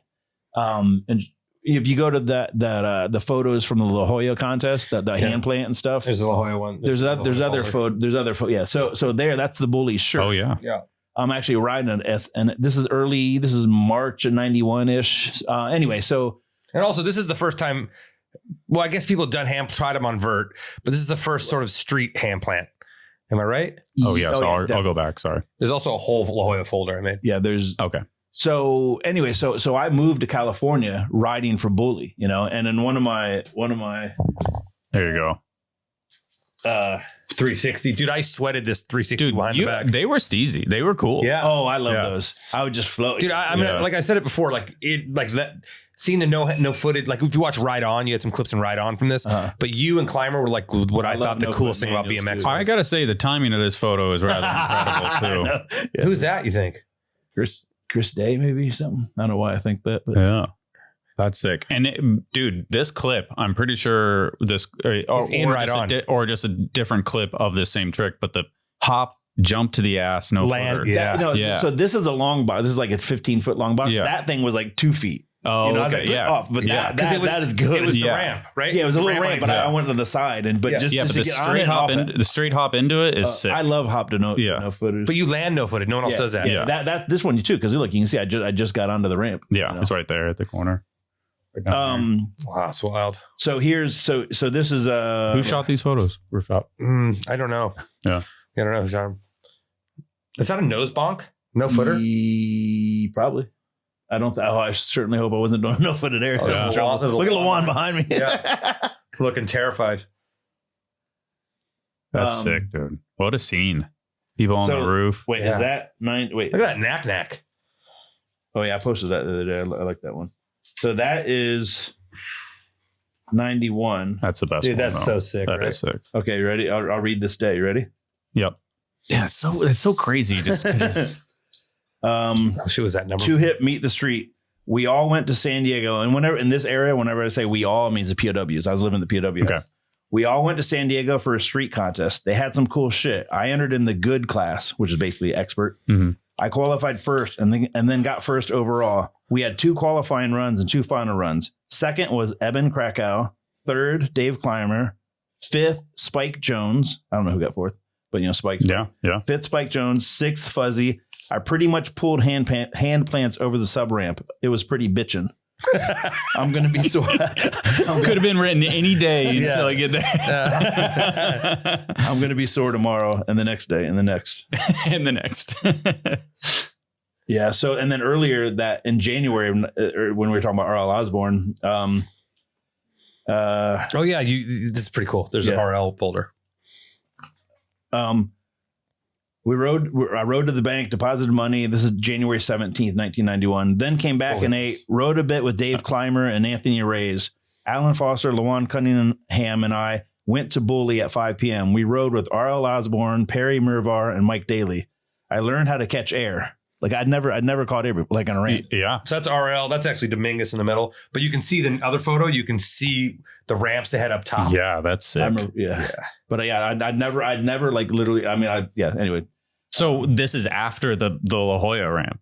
No, this is January. La Jolla was April. Okay, all right. So you'd never. This is where you learn how to ride a ramp. Well, I just never aired. Yeah, I'd never aired. That's sick. Look at how rad that photo is. RL. Well, here's another funny one. So So this is the first day we ever rode Sheep Hills. This is January 25th, and I called them the Costa Mesa Trails. But then at the end, it gets a little funny. Blah, blah, blah. Hooked up with Magoo. You talking about Magoo being involved in everything. Yeah. Hooked up with Magoo and Mike Daly, the editor of Go. At night, we ate Taco Bell, blah, blah, blah, blah, blah. So we came back here and got drunk. It was fun. Then we went on a DSR. Drunken street ride. Like we It's a code. Yeah. Well, no, it wasn't just for this. Reoccurring code. No, but no, it wasn't just from a journal. We say, hey, let's go on a DSR, and we all get drunk, drink 40 ounces of St. Ides and DSR. And so typical. Funny, we ran from the cops. We ran from the cops and shit. D, drink drunk. And then we started a Macathon contest. This is the contest between me, LaJuan Cunningham, Sal, Darren Mitchell, and Jay Lonergan to see who can freak the first girl that is totally new. Nobody can know her. It's a $5 bet. Winner will takes $20. So freak means what? Hey. Okay. All right. Just making sure. But the Macathon. Macathon. And then I actually... What's the hog one? Isn't there a hog one too? Wait. I've heard these. Wait, but my we called that the Macathon contest. When I was racing, actually this exact same era, I don't think we have any photos. I have photos at home of it, but like I had a number plate and it was 52, and at the bottom it just said Mac. It was just a 52 Mac. And I think that must come from the Macathon. Like I must have won the Macathon contest 52 times. There was the La Jolla contest. You may have had 52 on here. Oh yeah. Oh yeah, but that was a different. Yeah, but no, it was a bigger number plate. All right, because I was gonna say products. that is cool. UGP. When we did the Magoo contest, it felt like a contest at a point. It was a long one, like 5 hours, and then after it ended, there was like 45 minutes like unrecorded. And at a point, Magoo was telling some stories, and he stopped mid sentence, and he was like, "Is your wife home?" Because the story got like so and I was like, "Oh yeah, she heard everything." And he's like, "Oh fuck." It was a wild. Is your wife home? What do they call it? Like, just imagine like Magoo actually had a conscience about what he was saying, and he was like, "Wait, is your wife home?" Yeah. Statute of limitation. It was a savage story. One that I will never repeat. I hope I wasn't there. You were not. Yeah, you were not. Right. As far as I know. So we touched on JNCO. So JNCO, like I said, bumped into this dude at a bar. Yeah. Rick Thorne introduced me to him. He probably knew him from the Warped Tour. So I'm sure that's how it happened. Yeah. And then, come up to LA and pick up some stuff, and then I got sponsored by him. And then they, really wanted to go into BMX. And then, like I said, they sponsored a lot of guys from TJ Lavin, Corey Nastazio, Trevor Morrow, Lee Ramsdale, drawing a blank, and then BMX racers, Matt Hayden. And I was team manager, so I was able to kind of pick everyone, and who got paid and whatnot. But then they also were running 2-page ads in the magazine, and they were just pouring a bunch of money, and for 3 solid years. And I think they paid me, I think it was $600, $1,100, and like $1,700 a month. And again, this is late 90s, so this is 20, 25 years ago. So that was good money. And then they were out. But when they were in, they were in. Yeah. Was I always think of the big ones, like, were they rideable? Because I always think of those things you put your sock in, put the sock. None of us, motherfucker, we didn't wear those pants. I know the big ones, but even the baggy ones, like, it was still pretty You cool. finally had pants to fit all your shit under. Baggy stuff anyway. Like, I think it's just what I did. Yeah. You did or you didn't? You wore shorts with the pads. You had to because you had all those pads under them. No, I never rode in pants. I never wear pants, actually. I'm wearing pants now, but I never wear pants. Yeah. But no team rider wore the big elephant pant, Yeah. And I did all the orders. I would go up and I'd go there like once a month, and I'd go there and I'd literally hand write these orders and go pick out stuff or whatever for the riders.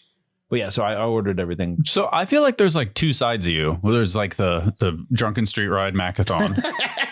There's that element where you're like knocking over security guards and lady bitches and stuff like that. And then you have your shit together enough to like be a TM and like go fill orders and do a good enough job where you have the job for 3 years, which is you're buying houses. Yeah. I mean, Brad McDonald said that you were always a great to shoot with, reliable, great rider, looked good on photos, worked hard, motivated, and a total pro. All right. Yeah. Thanks, Brad. Yeah. Yeah. Yeah, I mean, I was. We'll get to the wild man soon. We'll keep building that up. But I mean, now I kind of joke like, I'm the wild man or mild man. And I'm Mild much, man. I'm much more. That's like turn W upside down. Gang signs. Yeah, but no, I mean, I bought, like I said, that second year into Huffy.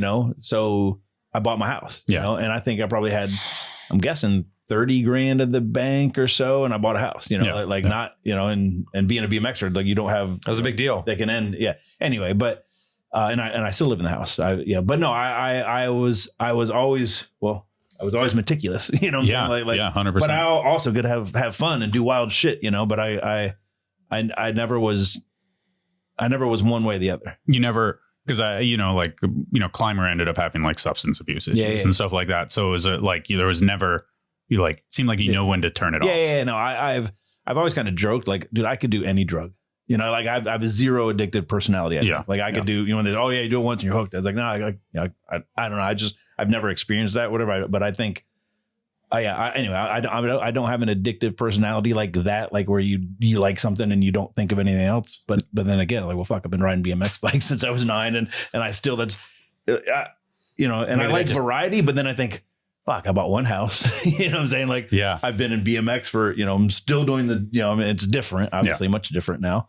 But it's like all my friends are BMX riders, and then my days, like when I kind of stopped writing in my journal, cause it's like all my days are kind of normal. So I'm a normal dude, but I can still let loose when the time is right. What's the thing, like the second life? The alter ego. Yeah, that's a mild man. Yeah, the mild man is which one's the alter? So let me find a couple. Which one's the superhero? Yeah, which one's the actual? All right, let me find. Let me read a couple more things, and then the wild man thing. I'd like to hear the ones about the hog and about some of those wild nights in the rain. That was hog. It went at a certain time at nightclub. At a certain time when they're about to turn the lights on, we would call it's hogging time, and you could.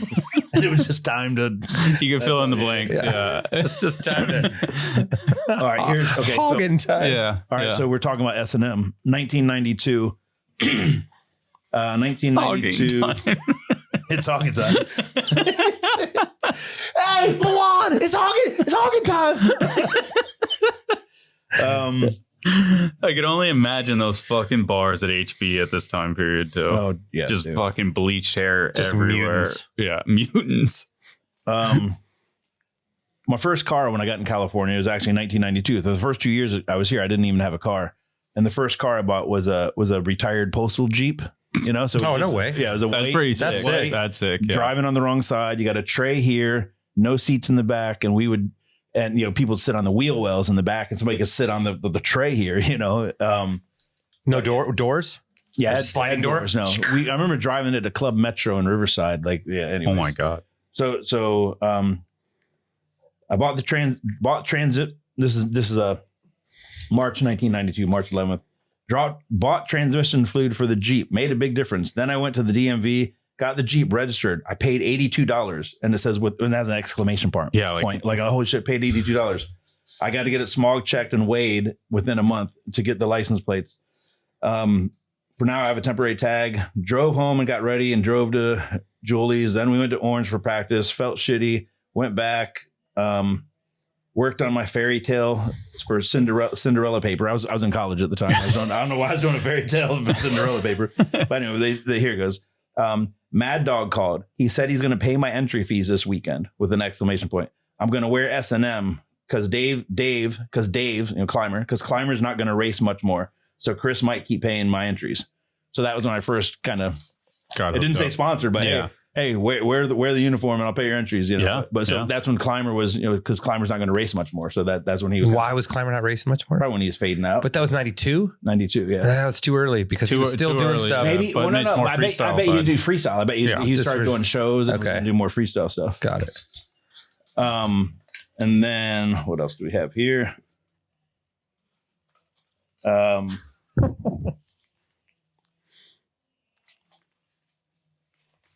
All right. No, we can. No, it's all good. We can. Yeah. That's what editing is for. All right. So this is there's a club called Bordellos. It's on PCH, like in Sunset Beach. And do you remember Ricky Ratman? Ricky Ratman. Oh, yeah, Headbanger's Ball. Yeah. Yeah, he kind of ran this club. Very different than Ricky Rat. It's called Ricky Ratman's Bordellos. So all right. So December 1992. This is the shit we used to do. Cleaned up my bike in the afternoon. Then John Paul Rogers and Lonergan came over. Us and Boss de Beaver, Dutch dude, went riding down by the beach. I bought my plane ticket for $270 for back home. Blah blah. Then we seshed the Huntington Beach High for a bit. Came home, went back to the PW house, drank. All right, this is where it gets good. At night, a bunch of us went to Bordellos. Dave and I got kicked out early. They said we'd been banned from there before, but we hadn't. We went around the back, busted open a door, hid under a table, and then we went through the kitchen, up some steps, and then when we opened the door, to the club, a bouncer was right there. He kicked us out again. Dave lost him. I walked around outside for a while. Dave got kicked out again. We climbed up onto a tree and onto the roof, scaled the ceramic shingles, found a door to the attic and climbed in. Dave fell off this beam onto a big pile of stuff. Too funny. Found a ladder and climbed down into a closet. And then I was kicking it in the club again. I put on a hat and stayed till closed. Dave got kicked out again. They kicked us out like 4 times. And the funniest part, if you ever see Dave Clymer again, he'll remember this because the way he'll tell the story is like, dude, and the guys at the front kept saying, how are you getting in here? And he's like, he keeps letting me in. And then the bouncers yelling at each other, don't let him in. And because it was like a big mystery, like, how the fuck do you guys do? They kick us out, and all of a sudden they kick us out again like 4 times. Anyway. You have a lot of stories though from Bordellos, right? Yeah, well, that era, that was for like a year or something. Here's my note. It says BMX Plus, Red Line Shock Forks. That does the photos, but that's not really not much story. Dude, I feel like we could jump around a bunch, but there is one story I want to know about though. Okay, let's do that. Because in 1995, maybe 94, maybe 90, I don't know, 94, yeah, right. Chicago. It would have been that you'd have been just gotten on Haro. It was that first contest we went to Chicago at Hoffman Estates, which is not Matt Hoffman. What's the name City, of that? Hoffman. What was that name of that? Scrap. Darcy from Basic at the time. Hold there. You mean this? Oh, you have it. Hoffman contest, top car. Yes, that's yes. November 19th, 1994. This is Darcy. So I always Darcy Seducsi or something. Yeah, I mean, he does all the McNeil stuff. Yeah. You're driving, did right? Basic before that. Yeah, I'm driving since 1992. Yeah. So this is my second year on Haro. We're traveling with Dave Mirra. We're staying together. This is in November. It's the weekend before the the ABA Grands, which is like the biggest race of the year. The Grand Nationals. The weekend before is the biggest freestyle contest of the year. It was this, the Hoffman finals at Scrap. All right. Yeah. So this is. I was there for this, by the way. Saturday night. Was it 96? Sorry. No, it was 94. 94. Maybe 95. Maybe 95. I'm not sure. 94. 94. It's on the book. Yeah. All right. So went to the park, watched Flat and Mini all day, but let's talk about tonight. Drank at a hotel, and a bunch of us went out to a bar and then to Dirty Nelly's. That was the name of the club. Dirty Nelly's. It was packed. Later we started moshing and steamrolling. So we used to, and I shit you not, this is Dave Mirra, Matt Hoffman, all of us, we would just lay down on the floor and dance floor and just start rolling around. We'd steam and just taking on people's ankles, people falling down and stuff. And then we'd all start doing it, and half the dance floor and you think about how dumb that is now, I think how immature. I think the image of that for a lot of people is beautiful. Yes. I feel Hoffman, Mirra, Lyons. Is this is the contest, huh? Yeah. So we'll let this play while it Yep. Later we started moshing and steamrolling. Some people got kicked out. Then when we were leaving, a bouncer wouldn't let a BMX guy wouldn't let a BMX guy go when we were outside. So me and other dudes were punching on the bouncer. Then the cops came. Then a BMX Canadian guy, Darcy, jumped in a cop car and took off with a cop hanging onto the side of it. And he fell off. We all saw it and jumped in our car. Ruben Castillo and I were in the trunk. We went back to the hotel and talked about the craziness. That guy got arrested, slept at 5 a.m. So there's more to that story. So this whole kind of fight's happening. We're trying to get this guy out, the bouncer off this guy. And then Darcy and the cops come up, cop gets out of the car, runs somewhere. And Darcy we didn't even know Darcy then, just jumps in the car and starts revving it. He's revving. And then the cop runs to go back in, goes to run and get him. And as soon as he jumps into the car, Darcy puts it in drive and takes off with the cop hanging onto the car. just like you'd see in a movie. That, yeah, well, or you see it on TikTok and shit all the time. Yeah. Like anyway, but you didn't see this shit, and especially in real life. And he drove about 100 yards and he just stopped and he got out and the cops ran and jumped on him. Anyway, and that was just, we could not believe, that happened. And he ended up like couldn't come back into America for a long time. Yeah. So I've sat with Darcy and heard his version of the story. He's never mentioned that cop hanging from the side of the car. No, I'm not saying it didn't happen, but when he's like, no, they were all like this melee, and then so I thought it'd be funny to take the cop car down the street, and so I just took it down the street and parked it. I was like, wait, did I make that up? No, I wrote this that night. No, so I'm pretty sure you wouldn't make that up, and that Darcy. I wouldn't write that next day. Yeah. Then a BMX Canadian guy jumped in a cop car and took off with a cop hanging on the side of it. He fell off. It happened. If it's in here, it happened. I don't lie to myself. There's also a possibility that Darcy didn't even know. Yeah. There was a cop. I mean, if he just thought I was doing it for fun. Yeah. So, pretty funny. All right, let me. So that's yeah. He got banned from the States for 10 years, 8 years, whatever the thing was. Yeah. So yeah, that's pretty bad. Yeah, that was pretty bad. So that's Saturday, November 19th in Hoffman Estates. And like I said, in Illinois, the very next weekend is the biggest BMX race of the year, the ABA Grand Nationals. So we fly literally from Illinois to Oklahoma. So mind you, this is Saturday. And now we get to 4 nights later on Thursday. And now we're at the biggest race of the year, like I said. Okay, I'll just read the whole day because I see some good names here. This is Wednesday before the race starts. Woke up late again, then went to the park, which is Hoffman's, and rode. And then Mira, Brian Foster, Lucky, and Kenan Harkin and I went to the hotel, checked out the track a bit, chilled at hotel, walking around. At night, some of the Hoffman crew and other trick stars, that's what I used to call like basically the high paid pros of the time. Yeah. The GT guys. Yeah. They call them trick stars. Trick stars went out to a club. $5 to get in and free tap beer. Imagine that. Like that's a recipe for disaster right there. $5 to get in. Yeah. Free beer. It's a race. There was a lot of BMXers there, and we was acting silly. Later, they were kicking Big Island out. There you go. Mike Castillo kicking Big Island out. So I was getting in it with a bouncer. He got me in headlock. Then we both fell down. We were rolling around. Mike King and Brian Lose were kicking the bouncer. I got up before him and punched him. Then all of a sudden we were dancing again. Big Island still got kicked out though. We left soon after before anything else happened. That's just a dumb it just seems like just thinking that good old fashioned tomfoolery, but like on this like sort of like kiddie level, but with also violence. America used to be awesome. But with all these kind of what you call legendary BMX guys. To think that Lopes was kicking a bouncer. And Mike King. Yeah. They were when he's on the floor, I'm Russ Rowland, they're kicking him. And then I got up and started dancing. All right, let me we're on this table. Let me do this one, and there's another one that says on the 7th, fight, Moeller, Keith Trainer arrested. So we'll get to that one. And this one says barroom scuffle. So now we're the next month. Well, just 1 month later. So that was back-to-back weeks. And now we're the end of December. Oh, geez. So now we're at the Christmas race, which is a big race in Columbus, Ohio. This is gonna play into one of the photos you have.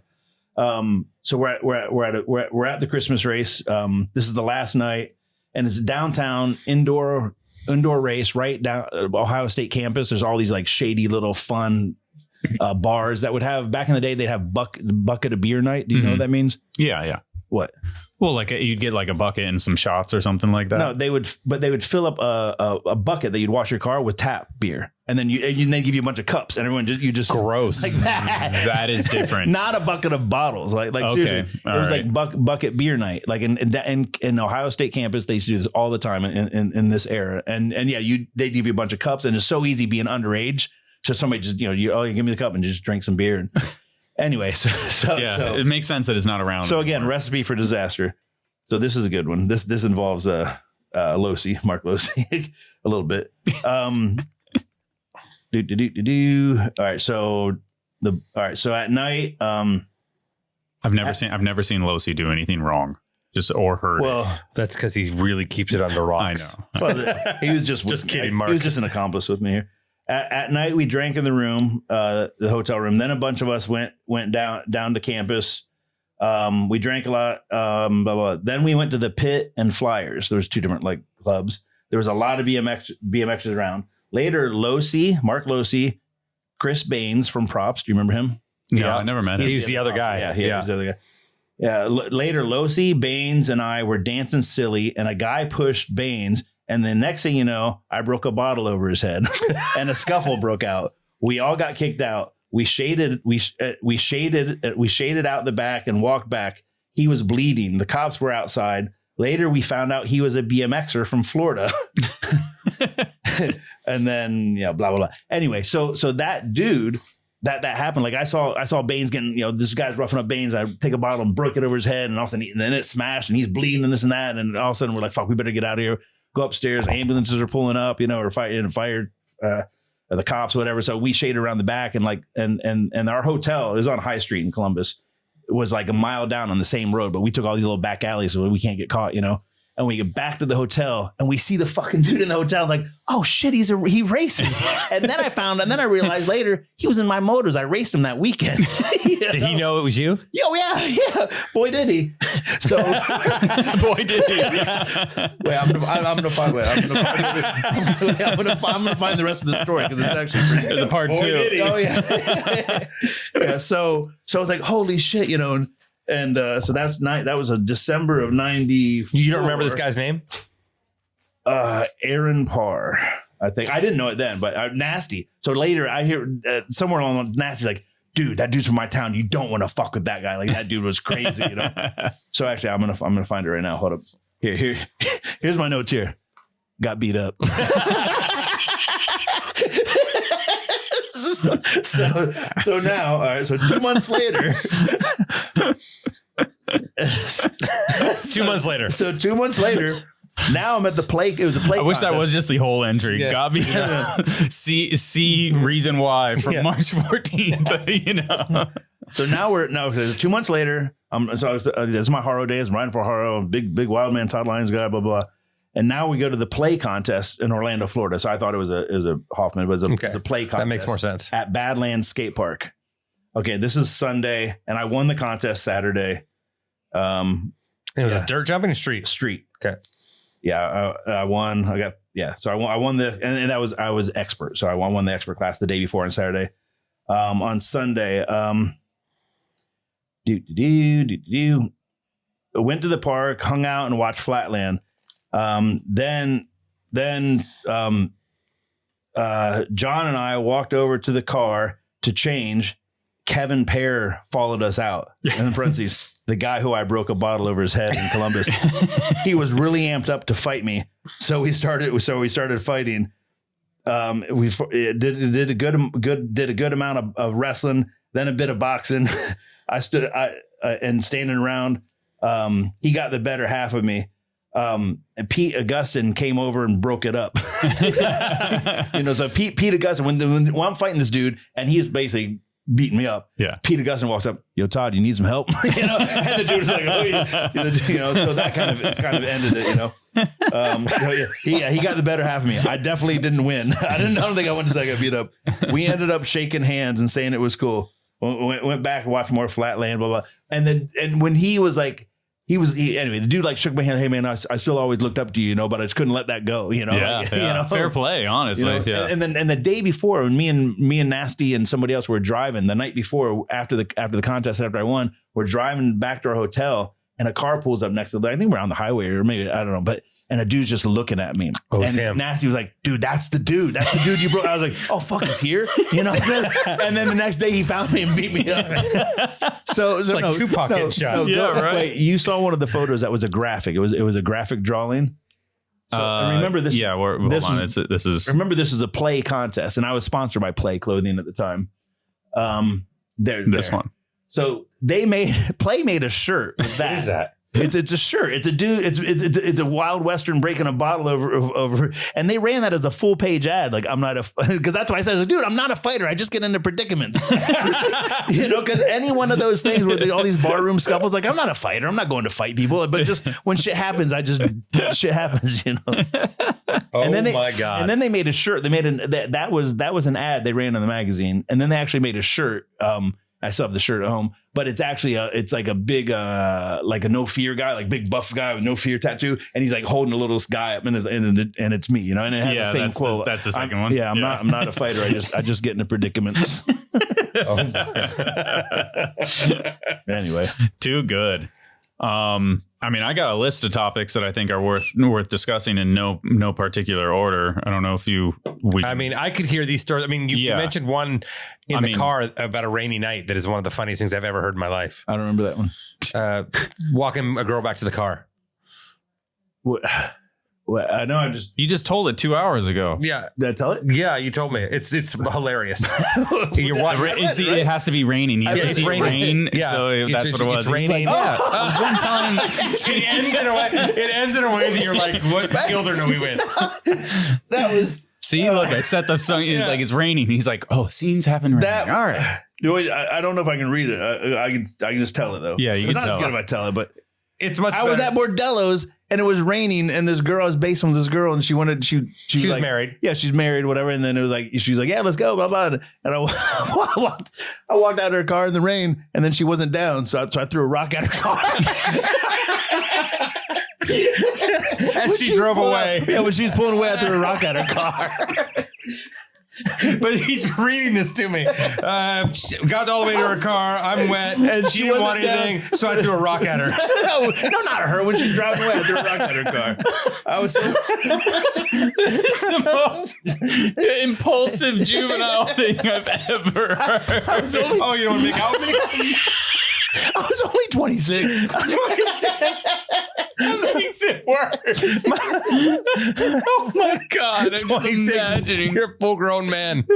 Oh my God. You really don't lie to yourself in those fucking journals. So I threw a rock at her. No, not at her. I didn't throw a rock at her. At her car. Same thing. Oh my God. That's pretty good. That's hilarious. All right. So I have a list of things. MTV Sports and Music Festival, aka the MTV House, Real World, something. You had a different name for it. That was MTV Undercover. MTV Undercover. Yeah, I still don't think you can find it on it's nowhere and anywhere. Yeah, I've got the tapes. I got the tapes at home, but I think they were going bad like 2 decades ago. I have to get them transferred. I found some the other day, actually some DVDs, I think. Or no, they were tapes. Tapes that say MTV Music Festival. I wonder if it's on there.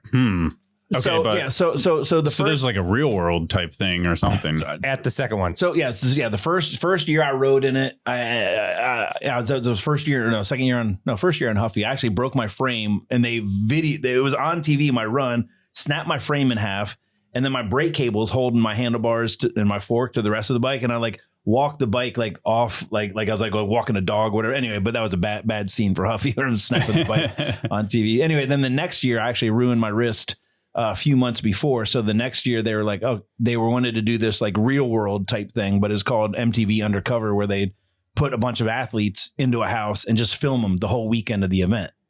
So it was like, 3 days or 4 days. And they had me, Troy McMurray, Salima Sanga, which is a rollerblader country. Morgan LaFonte, which is a snowboarder, and then one other girl that I think was a skateboarder. Yeah. So they had all 5 of us staying in a house, and they had cameras there, and the film crew would come with us or whatever. And they when we'd go out at night, the film crew would go with us, and I got to fuck. Oh my God, I got to find that fight. I got another fight that I got to fight. But that was on TV. They put it on TV. Was on TV. Yeah. And they made you guys look like scumbags. Yeah. Oh, then we were in the hot tub naked with girls. Yeah. Yeah. It was, so Why can't we find this? I don't know. This seriously is hilarious. yeah, it was 98. Yeah. So yeah, I'll find what I Like, so I'll what find my- can you So- set the scene of like, Oh, I didn't. like, was there repercussions after that? Like, is there like Arnett's like, hey bud? No, They're just that like, was awesome. fuck it, you're the wild man, Yeah. get it. I just the 90s were different. Yeah. No one. You just was like that was. Have it. So we would. Oof, yeah. Jogging the memory And now. I wasn't riding because I still had a cast on my arm. I wouldn't talk about the fight. But yeah, so we go. And the thing, what was cool, what was, I guess, cool for MTV, it was cool at the time, is that they brought some people, because the Real World was really popular. Yeah. So they brought some stars of the previous season or that season's Real World. Okay. And I can't remember his name, but one of the guy, like he was the guy that was, one of the guys from like the popular Real World, MTV Real World guys was with us and went out to the club or whatever. And then that night when we got in the fight or whatever, he was standing right there. So he's telling the story like on the TV show. Okay. You know, he's like, oh, I don't want to say who it is, because he didn't, yeah. And anyway, but this dude was messing with me and I just punched him. And the camera dude was right there, but missed it or whatever. But and then I take off running out or running down the street and I just, but then, yeah. But So is McMurray in it with you? Like, he went to jail too? Yeah. He went to jail during it? No, that was in Austin. Yeah. Oh. That was in Austin. Gons. It didn't. McMurray wore the Yeah. shirt after. Which is why he won. We all gave him the win yeah. to get him a flight home. Yeah. Oh, okay. Well, that's Because we all judged it. yeah. It's like, all right.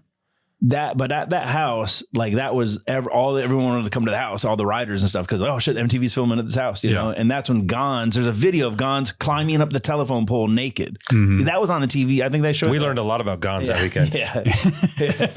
Holy So, shit. but that was when. Yeah, and then I hosted that again because I wasn't riding, so I hosted the half pipe competition with Kennedy, the old MTV VJ, the redhead girl, Okay. glasses. So me and her were sitting on the top of the ramp on a couch, hosting the half pipe, and then I think Rick Thorne, who I think we were roommates at the time, he hosted Dirt, with some other MTV guy or whatever. So that's what I was talking about before. It's like then months later when they would re-air it, we'd always fuck it, it's on TV. Let's go out tonight. Let's go. We call it. Let's go show ourselves off. Go hogging. Yeah. Hogging time. Festival companion, dude. I want to find it so bad. Like I said, I've got the video at home. It's just a matter of me. What is this? Getting That's not transferred. it. Sports Music Festival. Was it in Austin? 99? This is 99. No, it was 98 in 10. This is Nashville. Nashville. this is the Memphis. McMurray year. Oh, This yeah. is a This vertical. is Austin, yeah. That's going Rick. That yeah. course was so cool. Yeah, He's wearing the county grays. McMurray and Fu Manchu was a good. He didn't even. I remember didn't even sleep that night or something. Yeah. He rode terrible too, and we gave it to him. I mean, terrible for Troy, This is filmed horrible too, so even that's not gonna. Filming of a filming.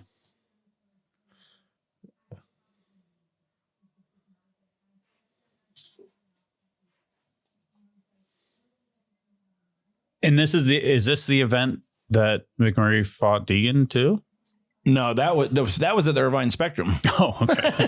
All right. Were you there for that one? Yeah, when it shut the whole thing down, the whole thing got shut down. What was at the Irvine Spectrum? A BMX jump contest, and they had the thing called it was something where two guys would race each other on BMX, and they had freestyle motocross. Okay. And that's when Deegan and what's his name? Whoa. Okay, get out of here. Yeah, Deegan and McMurray got in a fight, and then it was a big kind of like a brawl, and then the security came in and they shut the whole contest got canceled. Canceled because of happened, yeah. Really? because of one fight. Yep. Didn't even happen. Oh, here's the prop stuff of Austin. Castillo at an event.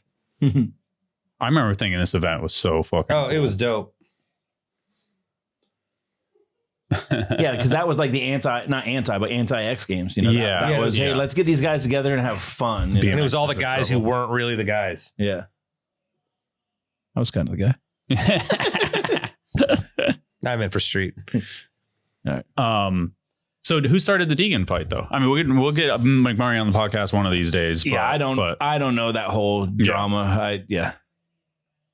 I might get in a lot of goofy fights and barroom scuffles, but I've always stayed out of drama. It's like, I don't care. All right, you guys. All right, let's see. What let me read. I got this nightmare that I'm going to be driving home. Go, dude, I forgot to talk about that fight where Moeller and Keith got arrested.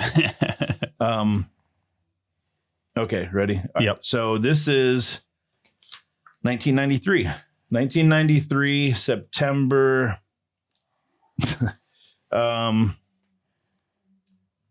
Okay.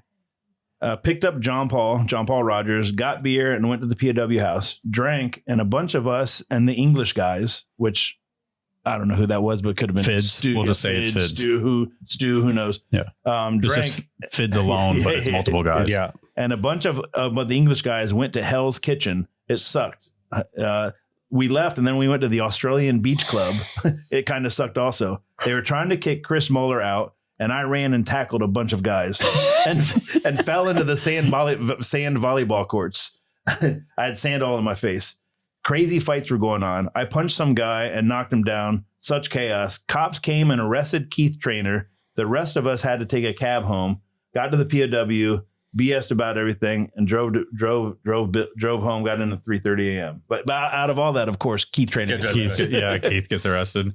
But Too funny. We're just dumb. And I swear when I say all that punch and fight and whatever, I've only been in one fight. Sounds like it. Sounds just like it. No, like a real just one-on-one fight, and the dude beat me up. The guy. I'm 0-1. Yeah. The rest were you were just ambushing people. Yeah, it did seem that way. These guys weren't looking, so I tackled them. Yeah. And I rolled on the floor until I broke everyone's legs. Just turned into Turbo Toad. Yeah, Turbo Toad. All right, well, before I forget, also you're asking. So the Wild Man. So I've set the tone here, right? Yeah. Plus I would, and we talked a smidgen about it. I would do backflips in my race. I learned backflips in 1993. Within a month, there was a big nationals, is the fall nationals. This is right here. Yeah. This is in Burbank. Look how good I am. Is it where? I'm in. Yeah, you're in Burbank. Burbank. Yeah, this indoor horse arena somewhere. Big nationals. Eric Carter, Billy Griggs. I'm in third right here, and boom, first time ever doing a flip in a race. Nobody besides what's his name? Crew Jones, in the movie Rat. Had ever done a flip in a race. Wasn't real though. That was real. Mine was real. That was the first real one. Yeah. So that was nobody had ever seen flip. Nobody had seen that at all. And then, and then I did them a lot. That was 93. Did they disqualify you for that? Oh no. So that was one of the questions I saw. Somebody said, it was Terry Adams, I think. The question was wondering. He's like, hey, what was the deal with that? Did you ever get in trouble? Never. I did it at a world championship. The one where you're arched scorpion out on your face. That one. No, not dude, that you're one. pedaling in that one. There's another one. Two rotations. The one you're scorpion. Yeah, that was at the world champion. The scorpion one. See, I told you, I was always being on my feet before I was done crashing. And you're on SE there. Yeah. That was my 2004. Which is the one where you you had a photo, but you were no, that's the world championships in Holland. Dude, that one. That's the only time I've ever got stuck upside down in my life on a flip. I don't. It's a wild one because they had a photo in the magazine, right? A sequence or something, or is it a still? It was a sequence. Yeah. I don't know if we're gonna find it. This one? No. Oh, that's a 3. Oh no, watch it 360. This is me and Dave Clymer. This is a good one. I'm in I love gate 7, gate 8, all the way outside on the left. This is a good one. This is the main event too. Yeah, I'm in third. Clymer's in 7th. Watch. Make sure it's clear. What? Ooh, that was fucking sick. And you're still going. Full speed. Listen to the crowd. Listen. Sounds like Wembley Stadium. Dude, my favorite thing that you was doing a few years ago is you're putting up all these races and you're commentating them.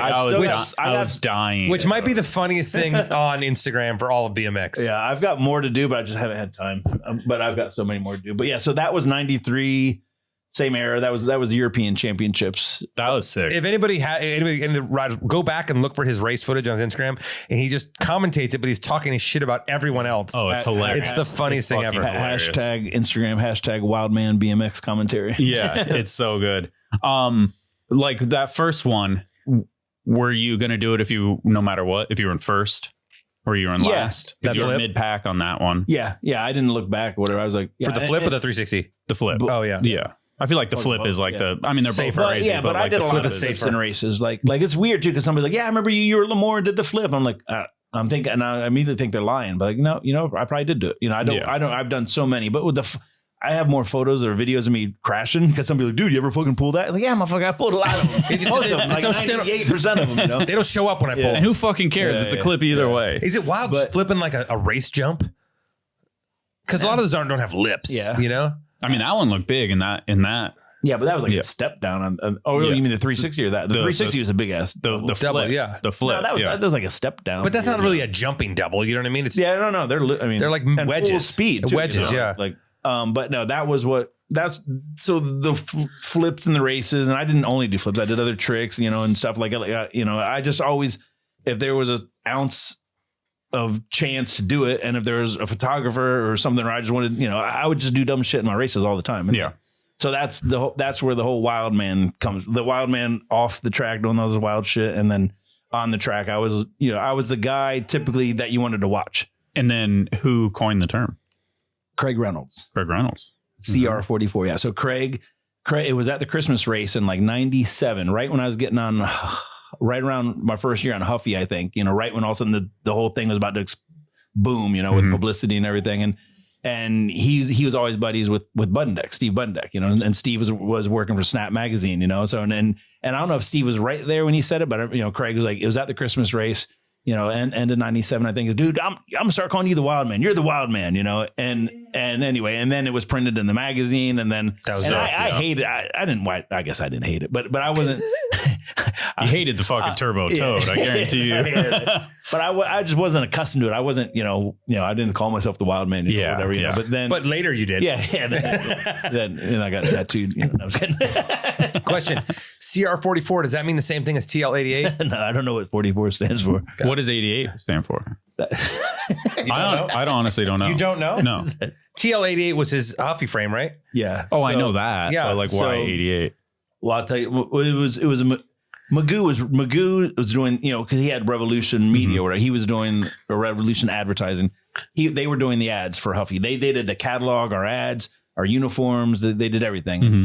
And in my second year on Huffy, it was like, yeah, we're going to give you a dirt jumping bike. We're going to give you a signature bike. I'm like, oh, awesome. And then before I could say, and this is when, if you got a signature bike or whatever, or you got a signature frame, you really didn't have, with a company like Huffy, you had almost zero input, I didn't have input on, I don't think and I didn't really care. I always rode whatever. Like I was never specific with frame geometry or tubing, whatever. Anyway, so, and then even with the name, anyway, then they were like, oh, we're calling it's a TL88. I'm like, what the fuck does that stand for? And the story. And then on the frame, like if you could probably Google Huffy TL88 and you can find, so the decals there's pictures of my journals on the decal of the frame on the first year. And there's like little, you can see like little scribbles. That's not the best one. No, that may not be the first. That might be. Is that you? Pleasure? No. I was gonna say, is that you? You beat me to this fucking bad joke. Anyway, so the story goes. Is that no? That's the same one. That's the same one, huh? Yeah. So I was in public. I was in another. Actually, it wasn't public speaking, but it was another marketing class, and it was at school, and we were TL88 graphics maybe. Yeah. It got to be in here somewhere. Yeah. Anyway, it's little drawings of my journal. And who named this? Was it Magoo? Magoo, yeah. Okay. So, because I was doing this class, and then I had told Magoo this story like years before, or whatever, or a year before. Oh, Ardeline rode for Huffy too. Yeah, Ardeline. Yep. Yeah. Anyway, there it is. This has got to be it. There was. Oh yeah, it's definitely on that one on the top tube. Oh, right there. I kind of see it with a little bit of graphic right there. Okay. Yeah. Anyway, it's I'm thinking it's kind of a long story, but there was some story, and we did a poll in this class, and everyone and each group had to say what their answers were or whatever, and one of them was like how many partner said you had.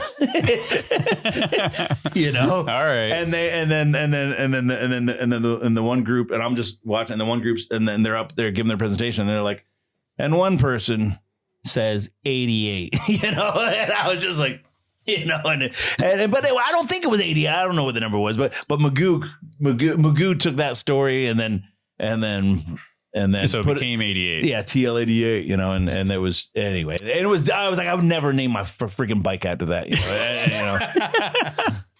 Well, you actually do. You actually could do the numbers. Yeah. That's in the addendum. Yeah. The appendix. The clip notes. Yeah, right. What would you name a bike? Well, back then. Ooh. Branson. Well, I mean, Huffy has the Wildman, and the Wildman. I mean, that was my signature bike in 04, and they still have the Huffy Wildman in the line. I took my name's not on it at all, but the Huffy Wildman has been in the almost 20 years now. Really? Yeah. Still there? Yeah. Wild. Yeah, but it's entry level, like it's one piece crank. You know, it's right. It's lowest. So it's your signature bike now. Yeah. You guys never had any like legal issues over that? Like you were fine with it? From who me? Oh yeah, like they're just like, oh no, I'm sorry, not Huffy. SE. Oh, okay. You said Huffy. I was like, what? Like that's crazy. Yeah, sorry. Okay, all right. SE. When I first got an SE, fair enough. When I was a pro rider for SE in 03, and then going into 04, we had there's a whole line. There's a Wildman 16, Wildman Expert, Wildman Pro. Okay. Anyway, so SE has had the Wildman bike in the line since almost 20 years. No legal which is issues. pretty I was gonna say who's gonna be mad about video game. Dave Mirra video game. How did that? Yep. Huh. Yeah. How did that? You were in the Hoffman one. Yeah, but when you're in one game, you don't give a shit who's in the other one. Yeah. Did you guys have beef over that? No, I've never played the Mirror game ever. Why would I? That's drama, right? Yeah. What am I gonna be? Who am I gonna be? TL? How does it come Who up? am I gonna play? TL? I think from me being teammates with Mira, you know, because that was after. I mean, it was a couple years after we were teammates, and I think I can't remember the exact conversation, or if it was him that told me, or if it was just a call from somebody at the company, or claim was it? Yeah. Cool. But that was cool. That. I mean, yeah. If you're like Todd, you've been a BMXer all your life. Give me top 5 things, you know, and one to be being world champion when I was younger.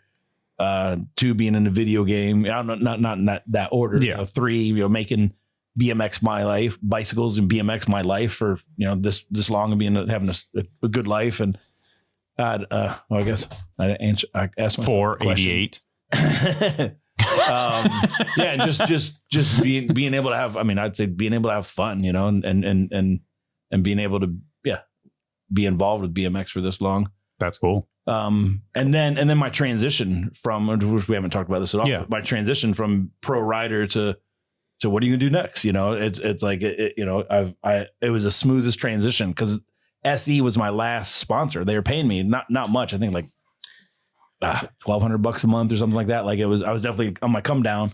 But you'd went to school, right? After I was going to school. I was going to school full time. Yeah. After all this, you went back to college. Yeah. When I got dropped from Huffy. Huffy in 2000. I rode for Huffy for 5 years. The end of 2001 was September 11. Okay. The 9/11. Yeah. And also GT was filing bankruptcy. Huffy was pretty solidly thought they're going to be able to buy GT. Mm-hmm. So at the end of 2001, like, oh man, this is going to be great. We're going to be riding with this big ass corporation. And then they didn't. They lost the bid. And Huffy was struggling also. So it's like if they didn't buy GT, then GT was going to get bigger. And anyway, so then they had to cut a lot of stuff. So they dropped me at the end of 2001. And you're what, 30? Yep, 30. Yeah. Mm-hmm. And I'd gone to school a bunch, like in those early 90s or early to mid 90s. I'd just always wanted to stay enrolled in school because I was like, I'm going to get my degree. I was going, for marketing. I was like, I'm going to get my degree.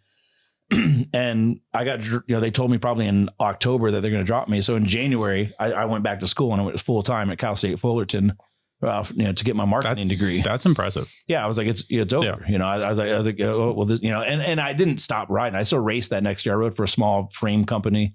And that 2003, I made 22,000. The year before, I made 90,000. Okay. And those 5 years, I averaged about 90 grand. Yeah. I just bought my house 3 years earlier. Yeah. You know, I had roommates, so I wasn't like a freak out. I'm going to lose my house. You know, now they call roommates house hacking. You know, you ever hear the word house hacking? No. If you listen, yeah. But yeah, I had roommates that basically paid the mortgage. You know, they each paid 400. The mortgage is 1,200. You know, so. I mean, that had to be a big shock though when you put that together. You're like, wow, I just like 1/5 the previous year, money wise. Like, yeah. No, well, yeah. Like I said, I had money saved. Of course, I've always been good with responsible with money. I've always been responsible with money. That's why I don't think of like a Nasty and Stephen Murray and what they did their money. You know, look at them versus TJ Lavin. You know, yeah. You know, But I bought one house and I never did anything. Just still there.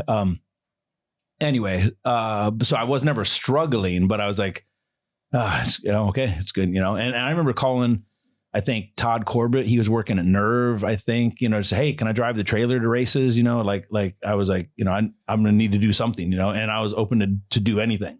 I guess I should ask this question first, but why did it go, besides Huffy going down, like you didn't pick up a new sponsor? Like, were you as cool as you were, or were you not cool? No, I was old news for sure. Yeah. I mean, I was 30, and when Huffy dropped me, I went back to him. I said, hey, I'll take half, I'll take a quarter. I'll take, I would have took a huge pay cut or almost, just get me to the races. I still, and they said, nope, and I was bummed, but you got to kind of respect that. Like, they just need a clean break, Yeah.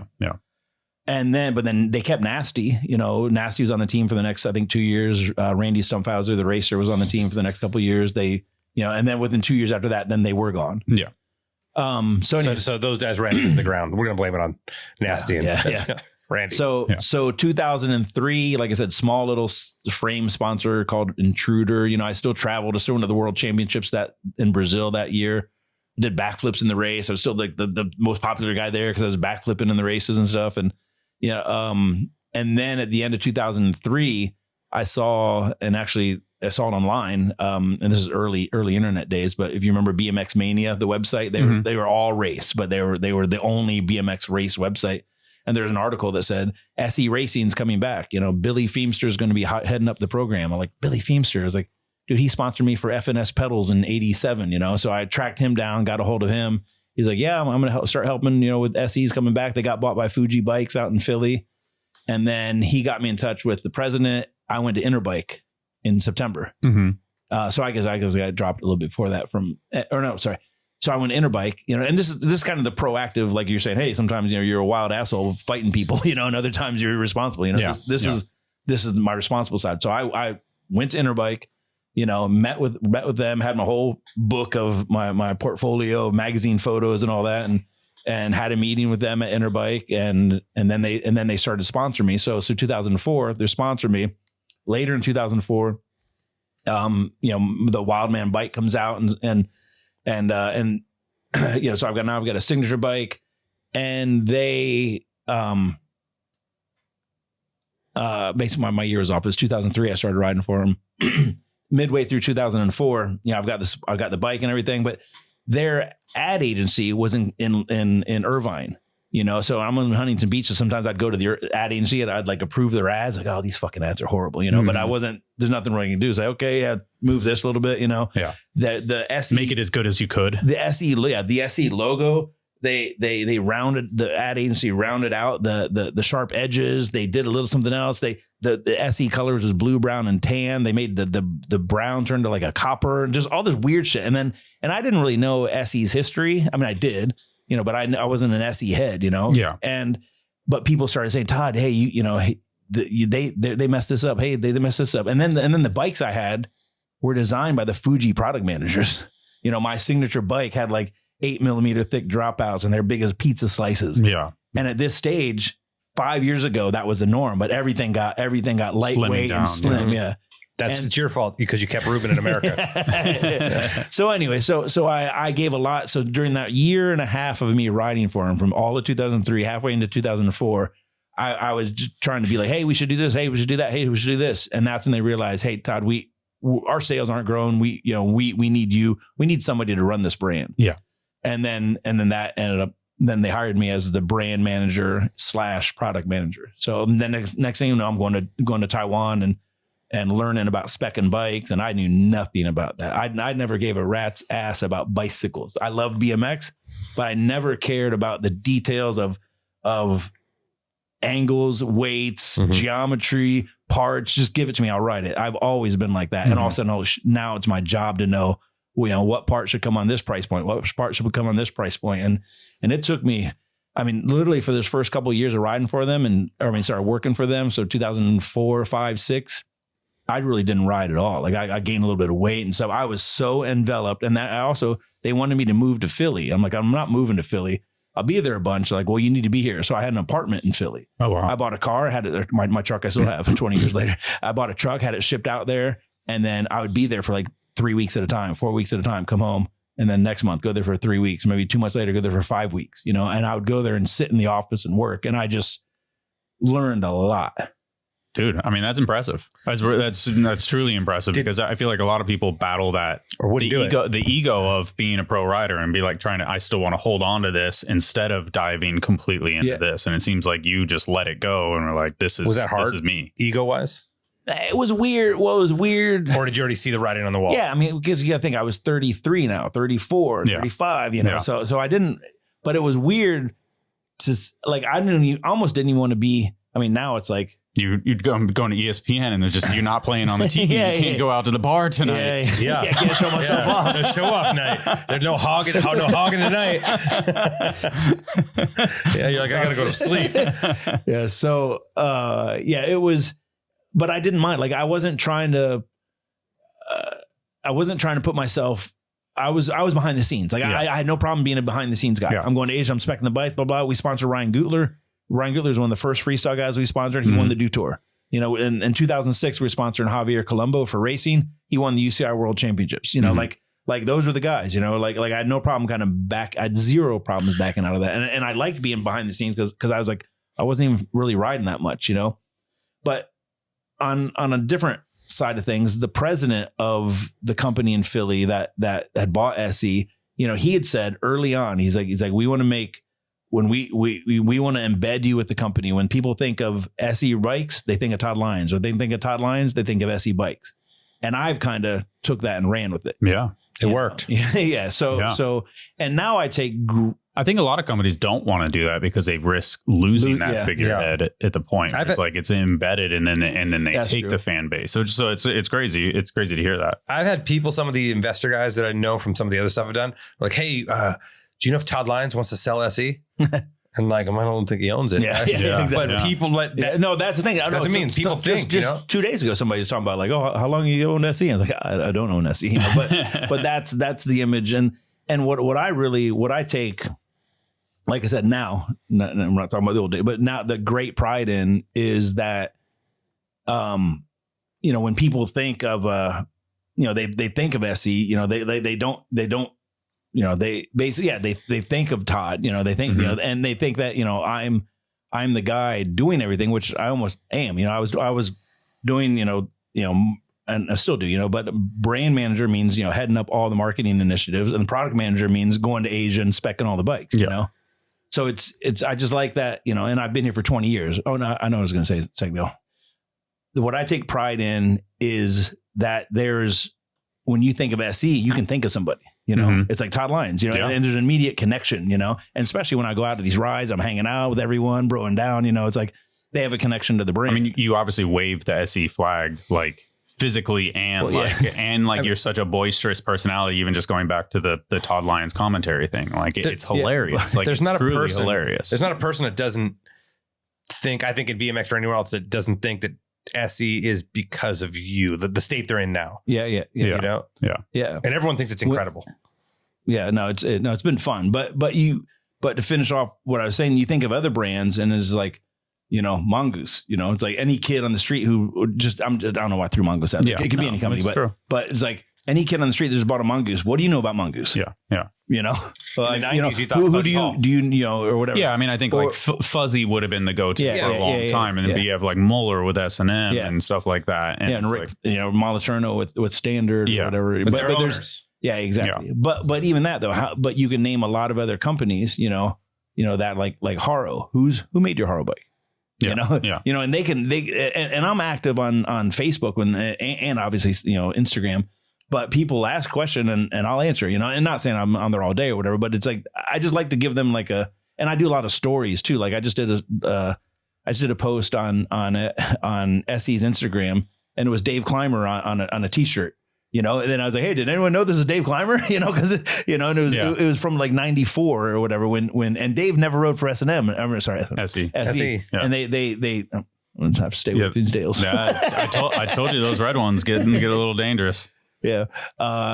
Anyway, but I just like to give people like and then I've gone to the factory and doing live videos at the factory, and that was kind of a taboo thing also industry wise. Is like, you don't want to tell your client, your customers that your bike's made in Asia, or especially not in China. Yeah. And I was shouting that loud and proud a decade ago, and it took me a little while to get comfortable with that, because I used to go there and I'd want to go film part of the factory. I'd wait till lunch and nobody's around. Yeah. And go film some of the machines and stuff with the frames, and then but then it's cool to see, but then it's also.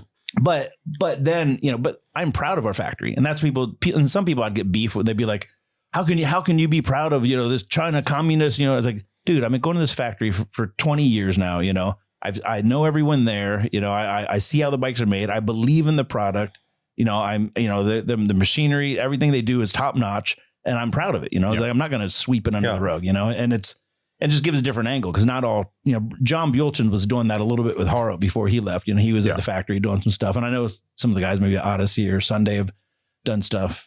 I think it's important. Obviously Profile has an easy job of that, it being, they're made in America. Yeah. So it's like, that's super easy for them. But yeah, I think it's just an important connection. And I think that's what you're talking about, is like, you have a connection to the process and how it works behind the curtain. So, so I guess, how does the big wheel stuff start?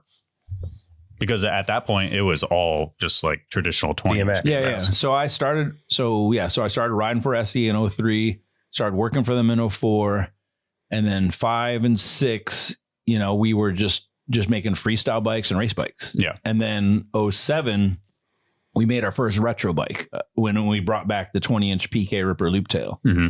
And that was through our first bike. We did our own, and we had a collaboration with DC Shoes. And it was actually Damon Way at DC who he emailed the brand. Didn't he's emailed me or anything. Emailed and just said, hey, I remember it exactly. Hey, I'm Damon Way. I do the DC thing. I'd like to talk to you guys about bringing back the PK Ripper. And then when I talked to him on the phone and stuff, he's like, yeah, let's bring back the PK Ripper. And I'm like, that was made in America. I said, we can't make it in Asia. I'm just thinking the old school heads, because the PK Ripper and what I'm talking about, not the race bike. I mean, not the standard racing PK Ripper, but like, let's bring back their old school PK Ripper with the loop tail rear end, the whole design of the old bike from the early 80s. I'm like, dude, these old dudes, old school guys that grew up with this bike, they're not going to want to buy one that's made in Asia.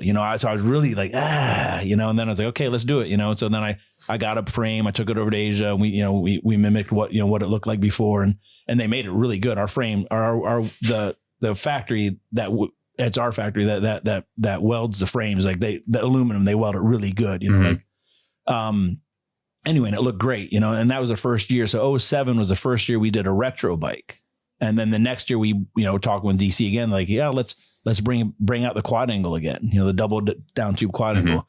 That was 2008. And then 2009, again, so we worked with DC for 2 years in a row. In 2009, so what's the connection there? Is he just a fan? He's just an old school head. Yeah. Okay. Cool. And Damon Way is Danny Way's brother. Yeah. Who co-founded DC with Ken Block. So he's, at this time, head honcho. Yeah. And then going into the third year, then we did another, I think that we did the PK Ripper fixed gear bike, but then at the same time, they, with the connection with Damon Way with DC, now you've got Rob Deerdeck over here who's doing the Rob and Big TV show. Yeah. And then he's like, hey, I'm going to put you in touch with Rob Deerdeck. He's got an idea for a bike for the show. So then they're like, hey, we want to work in, make a bike for the show, make some bike you've never made before, make a bike for Big Black. And we're like, oh, fuck, what are we going to make? Let's make a giant Big Ripper. And the first Big Ripper, let's make a giant PK Ripper. And the first one we were going to, like the first drawings I have, it's called the Big Black. Like it's like the Asia drawing says Big Black. And yeah, so there, that was actually, that's years later. That's the Fantasy Factory. Okay. What is this it right here? How big? Well, I guess this is probably it, but this isn't. How Robin Big. Yeah, no, this is this. Yeah, this. Yeah, we don't have to listen to it. You can tell the story, but so the visual. So basically, yeah. So we made 4 of them, and we made it for a TV show, you know. And I took him up to L.A. in the Hollywood Hills to his house where they're filming the show, and the bike got on the show. You know, it got on the TV show, and the people were you know just freaking out like holy shit, and we weren't even sure we're going to go into production, and we said, oh, let's make 200 of them. So that was it right there, Big Ripper, right? No, kind of not that one. No, I sorry, I went. That was the TL88. No, I went too far back. I hit the button. Sorry, there it is. Yeah, that's the first one. Okay, so but that's the first production one. We made another. The 4 samples we made were almost looked exactly like that. There's the guys are okay. You know, so I took these bikes there. I'm watching them film all this, and then the next day. We went to the Simi Valley BMX track to film and then we'll work because, you know, it was gonna be like, hey, Todd Lyons here. He designed this bike. He's going to show you how to ride, blah, blah. Anyway, Big Black had a heart problem and he left an ambulance. Oh shit. You know? Yeah. So anyway, so they edited all that out. That wasn't even in there. So I ended up not being on the show at all, which whatever, but the bikes were, you know, and that's the first time people, you know, even today, people talk about like the movie Rad, like, I saw the movie Rad and I knew I needed to get a BMX bike. You know, people talk about, they saw that episode and they're like, dude, I need one of those bikes. So it wasn't the spark. Like we didn't boom right after that, but that's when the first 29-inch BMX bike. So we made that was in our line in 2000, 2008, 2009, 2010, 2011, 2012, 2013, 2014. Not a single other brand made a 29-inch BMX bike for all of those years. And are they selling fucking well every single year? Or as it gets better and better. Yeah, it didn't take off. Like it and slow burn type thing. I can show I did, you know, every year we'd have a national sales meeting and an international sales meeting. You know, and I'd be up on stage with the presentation and I'd talk about this Big Ripper. You know, and I'm introducing this to either dealers or distributors or sales reps that have never seen it, or they just don't really understand it, or they're new or whatever. So yeah, we made this bike for old school BMX guys that are in their 30s, 40s, 50s. They had a PK Ripper when they were younger, or maybe they didn't have one. They always wanted one, or they had one and it got stolen. Now they're older. They're damn sure not getting on a 20-inch BMX bike. Maybe they haven't even ridden a BMX bike in decades, but now they can ride a bike that reminds them reminiscent of their past. Yeah. You know, it looks cool. It's got the loop tail rear end. It's got the Floval tubing. It says Big Ripper. It's got the landing gear forks. It's got all the aesthetics, but it's bigger and you can ride it and it's comfortable. You know, and that was the motto year after year. What did they think of that originally? Who's they? The consumers? The shops were they like, we ain't buying that. It was like, I mean, I don't go into that many shops, you know, like as a sales rep, whatever. But I think they started buying into it a little bit. But again, we're selling to this old. Met with a little bit of resistance to the Greystoke, you know. Yeah. You know, so it didn't take off. You know, we probably did 200 the first year, maybe 300 the second year, maybe 500 the third year, maybe 400 the fourth year. You know, Big Rippers, and that was and we also were doing the OM Flyer. It was a 26-inch, but that was even lower sales. Anyway, and then out of left field in like 2015, 2014, you know, we start seeing, and now via social media and Instagram, I see D-Blocks doing wheelies. And it wasn't just him. I see also some other kids, but, you know, RR D-Blocks on Instagram.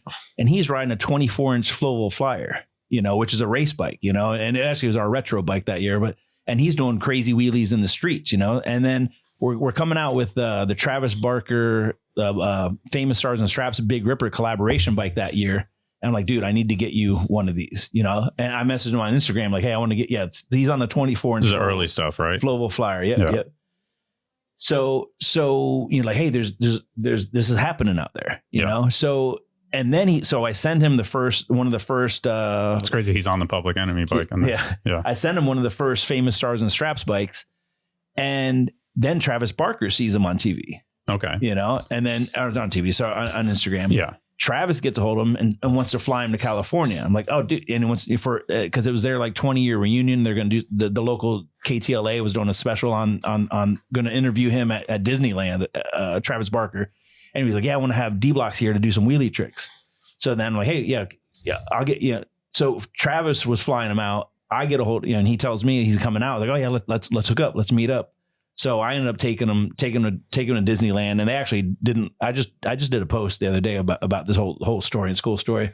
Anyway, so Travis brings him out. I meet D-Blocks for the first time, and then he starts getting more and more popular, and then we start sending him more stuff, and then okay, he's on the team. Then he's got some other buddies in Harlem. He lives in Harlem, and they're really good too. Okay, so let's start sponsoring them. Oh, hey, let's take them down to the Spring Fling event in Florida. Oh, hey, let's take them here. Let's, there's a big ride out in there's a big ride happening in Philly. I'll come to Philly and I'll ride with you guys. And then it just started happening. Yeah. Yeah. And we are the first brand. And again, like I said, we are about 7 years, not a single other brand even made a 29-inch BMX bike. We're the only brand. I mean, it's easy to say that you invented a market. You invented a style of bike riding. Yeah. Or, Damon Wayne gets some credit too, but we promoted it and supported it. Yeah. And we made the first one. Yeah. 29-inch mountain bikes were kind of popular right around this time too. They were like kind of new a couple years earlier. So it wasn't like we're the first 29-inch BMX bike. And we actually had, at that same time, we had a bike called the Stout, which is a 29-inch single speed mountain bike. So we already had a single speed 29er, but it wasn't a BMX and didn't look like a BMX. Okay. But then it just started kind of taking off. And then the next 2 years, this wheelie bike life culture started growing, where D-Blocks, I remember him sending me screen grab after screen grab after screen grab of people. Hey, what is that bike? I want to get that bike. There's a cool bike. Where can I get that bike? Where people are starting to see him as he's promoting himself on Instagram. And it just started happening.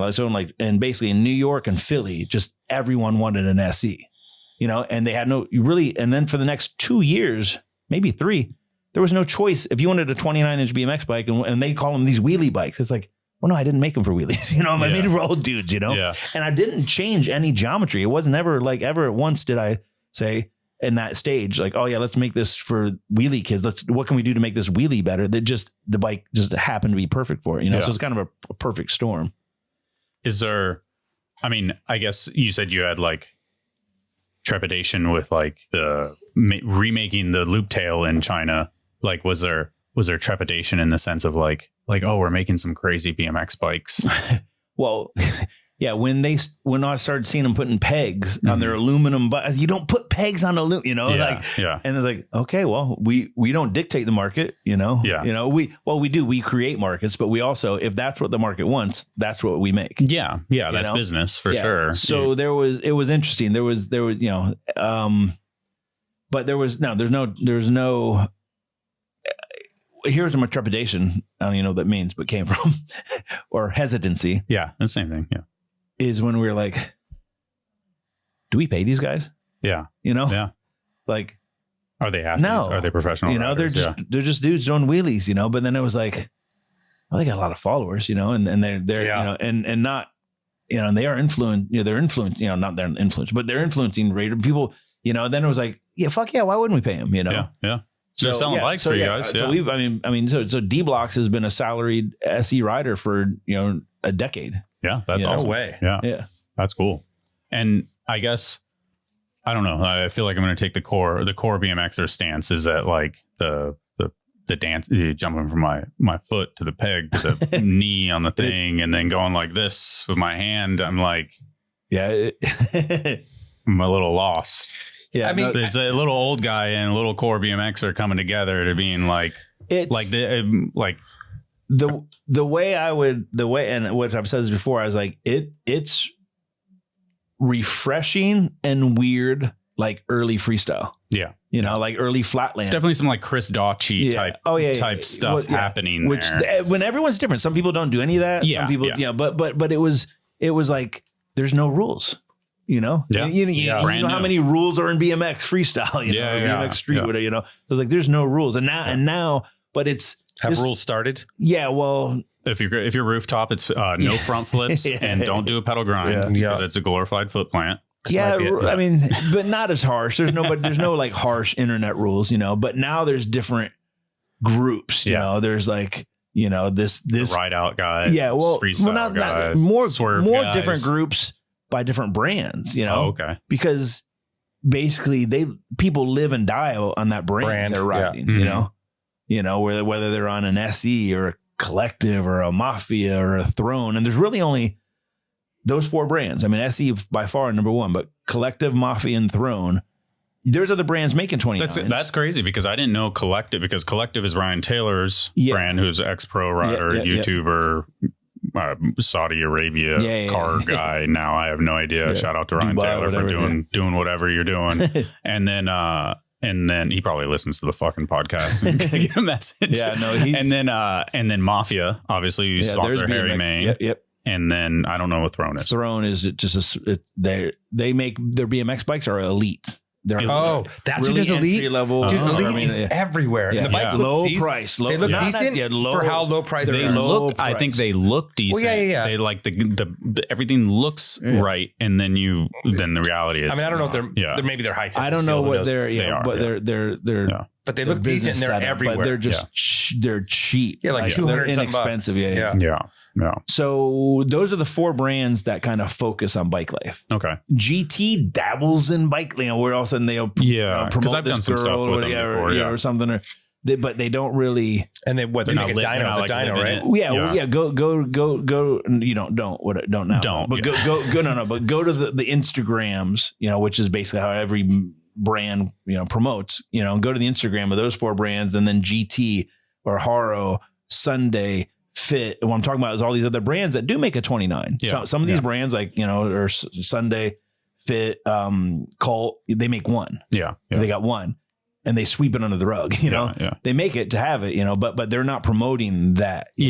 I think it's probably one of the kind of what you're going with is like the allegiance thing. They're like, oh, dude, I like Sunday or Fit or something. So then it's like you're gonna get that version of the bike because you like that. Yeah, brand. well, but not those brands. Yeah, the other 4, the SE, Collective, Mafia, and Throne. Those are like, because each of those like have their own teams, and then like basically they do their own rides or whatever and promote. Full. So it's a little disappointing when I think back, and not just because if I think back 7 years ago, everyone was on an SE because you got no other choice. You were either on an SE or you're on a mountain bike. Yeah, you know that was it. It's like there was no number 2 brand. You know.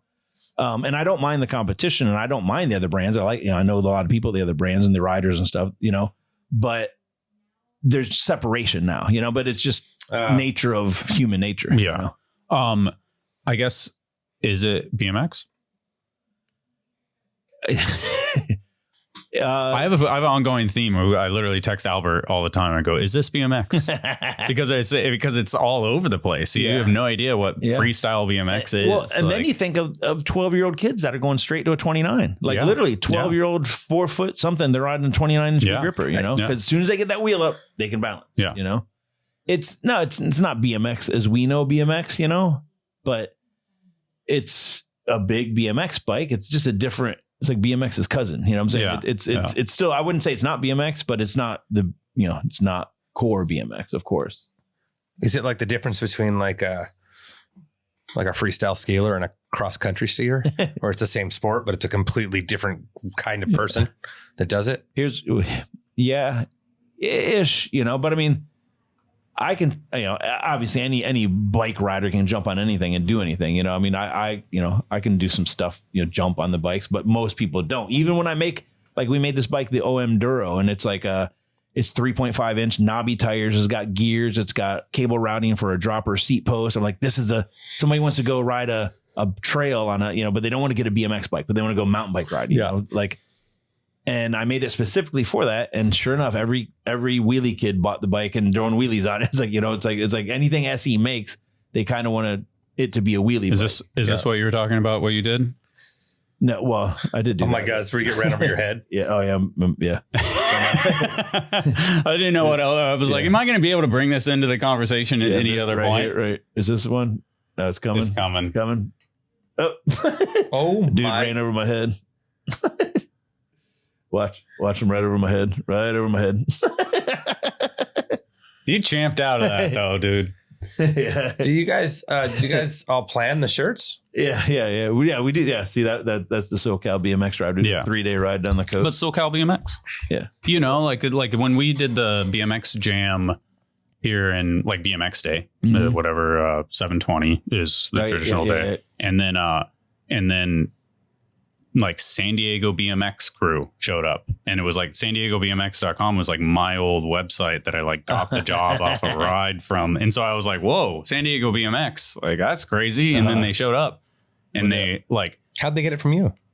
I mean, I haven't done it for 25 years, but like, and then, but I don't think they knew it existed. And it was just an interesting like little aside to it. I was like, whoa, San Diego BMX, like what the hell? Oh, okay. It's a bike life thing. And then they showed up to the jam, and I'm like, oh, this is sick. We get to the first spot, and they're sitting on the ledge, and they're like in the way. They have no idea what's going to happen. And then after like 10 minutes, they're like, let's go. Like, let's fucking ride. And they all leave within 30. And they were gone. It was like for cross country and freestyle. Yeah. Like, literally, they were like going for distance. Let's fucking ride. We got streets to ride. And then we were like 45 minutes at this spot, and they were just like, what the fuck you weirdos doing? Like, what do they call themselves? Clash. Do they call themselves bike life, or do they call them a BMX? Most do not call themselves BMXers. Yeah. Bike life. I mean, definitely I'm bike, or stunt rider. Do you? I like that they call themselves stunt rider. That's a little. That's what rooftop used to call himself. That's what. Do you, in a perfect world, how do you envision the relationship between like our version of BMX and bike life? And joining that, because there's been conversations like over the years, like, why don't you guys cover this? Why don't you do this? And I think it's and how can we get more of these guys to like, so my thought, like 4 years ago, we rented a school bus or a school bus driver, like in Harlem, basically at Rucker Park. School bus driver pulled up, and we'd handpicked through Instagram 40 riders. Come to Harlem. We're going to go to a BMX track. So we had a trailer, and we had this bus, and we got all these bike life kids, and we went to 2 BMX tracks that day. We took them to one to practice. Then we went to another one that night and raced. So I was like, I want to introduce you fuckers to BMX racing. That's amazing. Is there photo? How'd that go? What's it called? SE bikes. Yeah. Day at the track, maybe. What was the hashtag? I just picture him like propped up in the gate in a wheelie position. Yeah. That BMX. Go. Yeah. So what do we call? Listen. Wait. Oh, is that rewind good? Rewind it, and this sums it up. Yeah.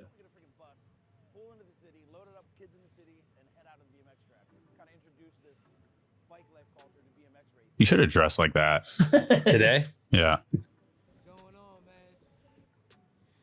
That's sick. So that was the concept. Like, hey, let's and really, no, I don't think hardly any of the riders took up BMX racing after that. One, they live in the city and they're Harlem. A lot of people, a lot of these guys don't have that much money, but I want to do more stuff like that, where we have done a couple more other smaller things, but this was pretty big, That's cool. That's awesome. Do you wish that it was like kind of accepted as like a sub sect? What's the right word? Like no. Or do you think it is that different? I don't have any animosity or saltiness that this BMX crowd doesn't recognize bike life for being BMX. I don't. I mean, it's different. Obviously, I don't think of it as BMX at all. It doesn't even cross my mind. It doesn't seem like I'm not like it's not upsetting in any way to me. That's just what they're doing on bikes. It's more kids on bikes. And here's where I get nervous for a BMX company that isn't making these bikes. It's like, dude, the kids are young and they're jumping right to this. They're not getting a BMX. But maybe they had the BMX 20-inch when they're 9, and now they want a big ripper. Yeah. So it's, I mean, how many? Well, this is the biggest presence of bikes online. Is it? I mean, when you look at kids, I mean, I see it, and I don't know. I see more bike life stuff. Like I'll see it and pay attention. Like when I mean I see it and I'm like, oh, what's happening here? Yeah. You know what I mean? It's interesting looking to a regular person. Dude's wheeling and stuff. Well, I think you see a dude grinding a little ledge. You're like, oh, whatever. When I open Instagram and the dude jumps into a backwards manual of some sort, I'm like, you know what I mean? Like, I just don't. But you know what I mean? But for the regular person, I don't. Mid school, he's so mid school, it hurts. No, but like, I just never was into Flatland. Yeah. Sorry, it was like a 2 or 3 second delay for me to get that one. But what I'm saying is that it looks interesting to anybody. Yeah, you know what I mean? It's relatable. Relatable. Yeah. Relatable. Yeah. That it's adaptable, relatable. People can like, oh shit, they see it on Instagram, they see D blocks, they see whatever, and they buy a bike the next week and they practice for. They can go do it, and they're doing a wheelie. Yeah. And holy shit, this is fun. And then they're doing a one-handed wheelie or one-footed wheelie or no-footed wheelie, and then the camaraderie. You know, like obviously BMX jams happen, but they're not. They don't, you know, but not on this, a regular basis. Like these ride outs are fun. I mean, but the level of entry is so easy. Night, yeah. I mean, right? The level of entry is so easy. Yeah. And the level of acceptance, like it's kind of old. It's still kind of like the old school BMX where you're like, you'd see a kid on a BMX like, yo, is that a red line? You know, and hey, what's up? Where you riding today? Where you going? You know, it's kind of like that. Like it feels like the early 90s when BMX died or street took off because skate parks and huge airs wasn't relatable, where I could just get my bike and go outside. Yeah. And I mean, like when I see the groups, it's like there's 40-year-old women just in there just pedaling. Like it's more about just like, it almost seems like a leisurely activity. Yeah. And it's not, and there's no pressure to wheelie. It's not like, oh, you know, it's like, we just did a ride. I was in Phoenix this past weekend, and Phoenix is not like the bike life younger kid culture. It's the older classic, you know, not classic, but the older dudes with their high dollar bikes and putting all the money in or whatever. But it was a chill ride, but there's still 400 of us or so. That's crazy. You know, and 400 people on bikes. Crazy. Yeah. I got to piss. Yeah, you can piss. Just go, man. Just where do we leave off? So SE, we're just talking about the bikes, bike life, not BMX. Yeah. So So thank you. I mean, is it still? I mean, I don't know if you're gonna say or answer in a negative way. I don't expect you to answer in a negative way, but like, is it still growing as fast as it was, or is the growth slowed down? The boom. No, there was a COVID boom. Like, of course, you know, all the brands and different industries had a crazy COVID boom, and we had it was ridiculous. Yeah. So it came back down, but it was here, and then it boomed to COVID, and now it's coming to here. You know, it's still definitely we're still doing good. I mean, the guys that do a lot of rides are like, oh yeah, they call them the COVID riders. Oh, the COVID riders are all gone. You know, people that got a bike, rode, and then they're hyped for a minute. Yeah, exactly. And then they're back to the normal shit. Yeah. You know, but it's here to stay. I mean, I don't think you know, some people are like, oh, Todd, you got all these, especially when I was only marketing and thinking as older dudes riding these bikes. Todd, we need to really revamp your BMX race program or your freestyle guy. You know, you really need to revamp that, put a lot of effort into that, you know, because these guys are going to grow old, they're going to stop riding these bikes, and your brand's going to be nothing. You know? Yeah. And then out of left field, this whole bike life culture came, and it was young kids riding these bikes. And you know, and we first made the Big Ripper. You know, that was our bike, the Big Ripper. And then we also had the 26-inch, and the Big Ripper is a 29-inch BMX bike. And then we had the 26-inch OM Flyer, which is a retro bike. And then, you know, about I think 6 years ago, you know, because these were all in we called retro category, and these were for the old school guys. You know, and then the bike life kids are riding them. So then we created a whole new, basically took a Big Ripper, lowered the spec a bit, you know, shortened the rear end, shortened the bike a little bit, and made a big Flyer. So it's 29, it's still 29-inch wheels, but now and then we market this to the bike life guys. Okay. And then we made a 26-inch bike, the Blocks Flyer, 27.5 plus bike, the Maniac Flyer, the 24-inch bike, the SoCal Flyer. And now these are all in what we call our bike life category. Okay. So these are, you know, made and designed and marketed for the younger kids. And and now the negative question with Chris Fox leaving the brand, is there any traditional BMX riders still riding for SE? Not right now. Yeah. Is there a plan to, or are you sort of, is that a focus even that matters? I mean, it matters. Yeah. I mean, because we are developing right now a 22-inch, you know, BMX bike. But our sales aren't super strong in that category, you know? And it's like Chris Fox was on the team for 10 years, you know? So it's like, you know, okay, if we sponsor, you know, somebody just the other day was saying, you know, we should sponsor, and it was one of the guys that does the Nitro stuff. No, the triple crown, Supercross jump thing. Triple crown, right? Oh yeah, triple challenge. Yeah. And I'm like, we could sponsor him. He could put stickers on, but it's so out of place, you know, like, is that really like our market, you know? Yeah, I don't know. Yeah, I mean, I always think of like, you're the marketing guy. Not me. Yeah. No, but I think of like when did you ride for Redline? Yeah. I think when you rode for Redline, like it didn't make sense, you know, but they wanted a popular guy or whatever, you know. And yeah, I mean that's why I split my salary 3 ways with 2 of the guys because of that. Yeah. Because like it can't look like we just trying to sponsor a dude. Yeah. Or Doesn't work. Didn't they sponsor Garrett or no? Garrett Reynolds. Yeah. So I was a team manager. So I'm just So I mean, there's at the end of the day, you know, we used to be the old school brand, you know, and now we're the Bike Life brand, and it's like, and that's what we are. And you know, we still make race bikes. We have a full race line. We have 4 freestyle, you know, dirt street park bikes. You have racers? Yeah. We have a race team. Okay. All right. Yeah. But we don't have a pro. We don't have a top pro. We haven't had a pro in probably a decade. Okay. You know, Since you left 20 years ago. Well played. Yeah. So I just I mean. Not saying never, but when it makes sense. In due time. It's hard when you have something that's like burning red hot over here, and you can't take that energy away from that to focus over here. Yeah. Time, energy, resources, exactly. And we are, you know, SE is, you know, behind the scenes, you know, or in front of the scenes, like, but you know, me, you know, as I'm the director is my title, but I'm the brand manager, product manager. Been there for 20 years. And then Mark Losey, you know, renowned, you know, BMX guy, has, you know, been in a lot of industry jobs. My old boss at Ride BMX. Your old boss. Yeah. So he's our social media manager. Yeah, exactly. Yeah. Like, and my right-hand man for a lot of things. He helps with so much stuff, with our newsletters, our analytic reports, and just, you know, helping to write copy and stuff. So he's really, really, really a godsend for me to, you know, to have him as you know, as my right hand man. And then we've got a video guy who's Michael Wicken. He's in and he's an independent contractor, so he's not an employee. And then we have a graphics guy. So it's really 4 human beings, you know, doing the bikes and marketing. Yeah. You know, and then we have a distributor based in Philadelphia. It's called BikeCo. They import the bikes, you know, they have their own sales reps that sell, you know, go to the shops, and they warehouse the bikes. We have a warehouse also in Long Beach, you know, so but they handle all the sales. So us 4 aren't doing any sales or warranty or anything like that. Mm-hmm. And you're the complaint compartment? No, it goes out to Philly. But so Perry Kramer, the P, this is kind of a cool story. Well, there's a few cool stories here. So the PK Ripper, you know, stood for Perry Kramer. You know, it was his signature bike, or his bike with his initials on it back in '78 was the first year it came out. He's our SoCal sales rep.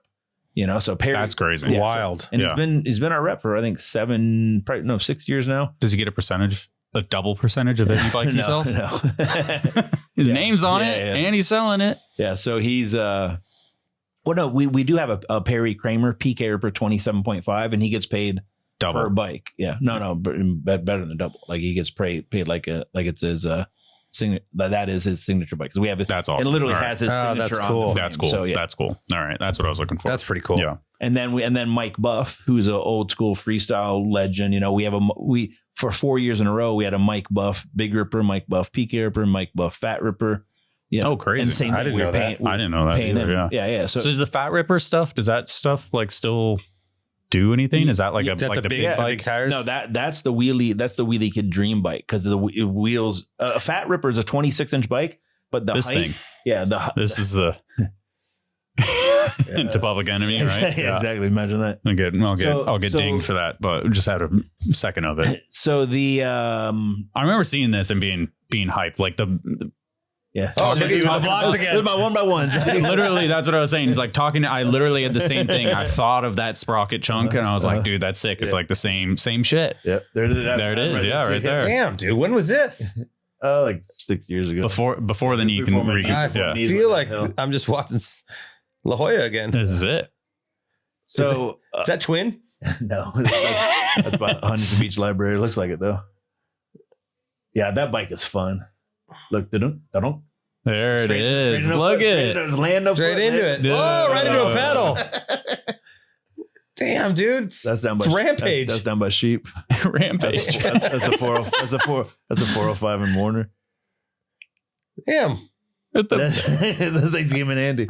Dude, that's the best $2 you ever spent. Damn, get some.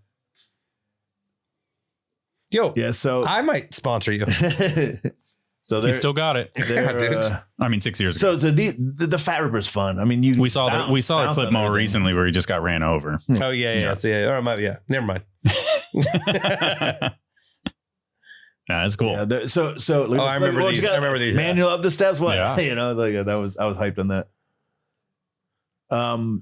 The Fat Ripper, it's a 26-inch rim, but the height of the tire is the same as a 29. Oh, okay. You know, but you've got the comfort and the cushion of the bigger tire, and it's wider. So the wheelie kids, it's a 3.5-inch wide tire. You know, so you're doing a wheelie, it's like just hard to even fall over. Dude, the SE, everyone at SE must just see this and be like, Todd is the dopest human alive.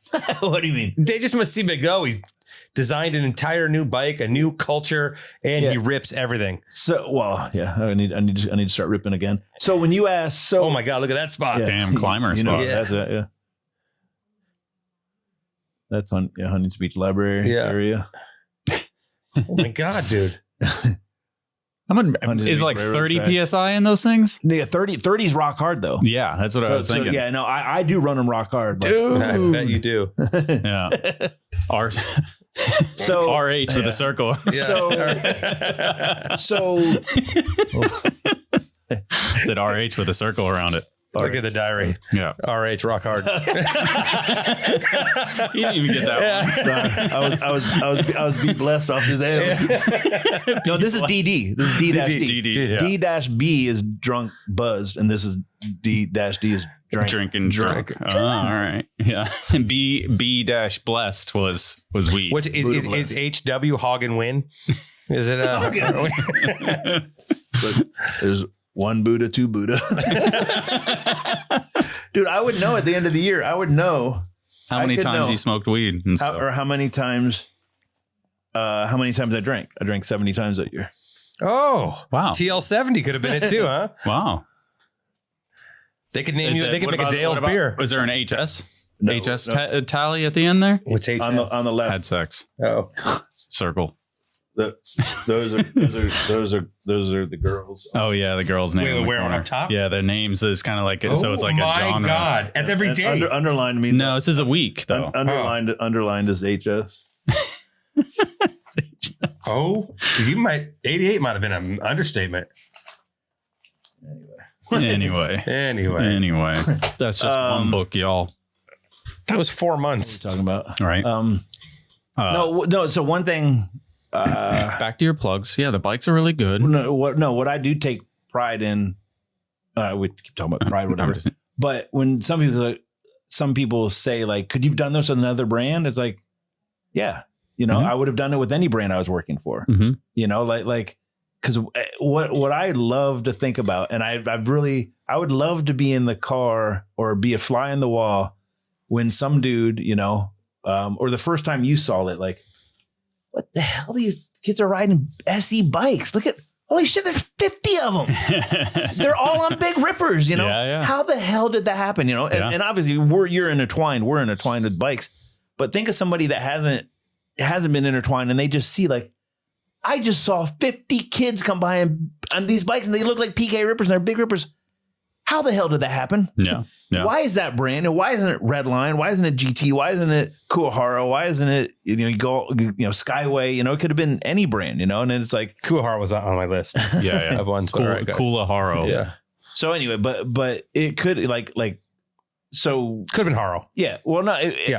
So it was, it was me having the company SE behind me that believed in whatever I wanted to do, because they had to roll the dice. It's like our 2015 catalog, the cover of it has 4 black guys on the cover. Mm-hmm. And I didn't think about that or nothing. Like, oh yeah, we sponsored D-Blocks. He's got these other guys in Harlem. Let's go there, shoot a photo or shoot photos. And even in the catalog, there's other, black guys that are, but I never thought of them as being black guys. They're just our riders. Yeah. Yeah. And then when the George Floyd and all that happened and the DEI and you guys got to include, Yeah. and it was like, why are you doing it? And I never even thought about it. I never even thought about, anyway,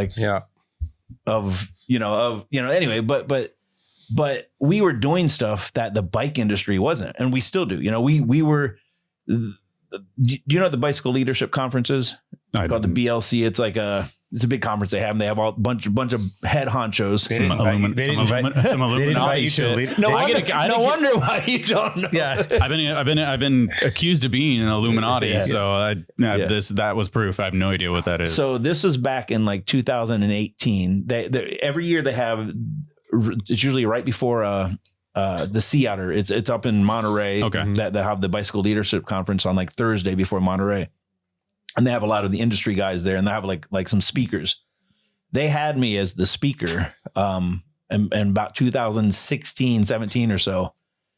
And they wanted me to talk about bike life, and basically getting marketing or getting, and not that I was after going after a market. It was just fucking fun. It was fun going and riding with all these guys. Like I've had fun every step of the way. But in turns, like, oh shit, we're getting guys on bikes or people on bikes that is not the cycling market that, especially now we're talking cyclists, now we're talking or cycling brands, Trek, Giant, Cannondale. They never would market to youth in the city. Inner city. Yeah. Because obviously like a mountain biker has a typical demographic and a typical salary range, and same for BMXer and skateboarders and all that stuff. Yeah, they're exactly. Rich white guys, even old, more so. Rich white guys. And so it's like that demographic and that range is unheard of. Yeah. A completely different chart. Yeah. So they had me and I was hesitant because I'm like, I don't want to tell any of these behind the curtain other brands what we're doing, Yeah.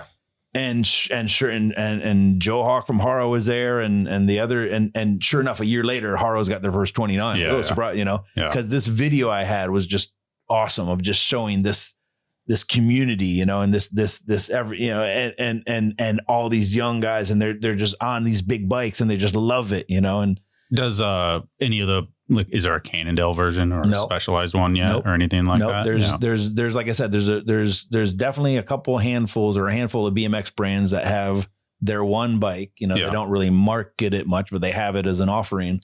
But there has not been any. I'm kind of surprised, like Specialized, because they're doing stuff with Brad, Brad Sims, and I wouldn't be surprised if all of a sudden they come out with something. We'll start transitioning in this. I'm sure we'll talk about more stuff, but since Dave Volker, I personally thank Todd for making this big bike world happen and giving me an opportunity to work with GT again, doing ride outs and seeing people smiling everywhere you look. The Wildman has always and always will be a big part of BMX. Thanks, Todd. Yeah, that's awesome huge from him. And for him, he had bad knees, so he couldn't ride a 20-inch. And kind of me too. It's the same thing. My knees, like my seat would have to be 8 feet high to ride a 20-inch. Yeah.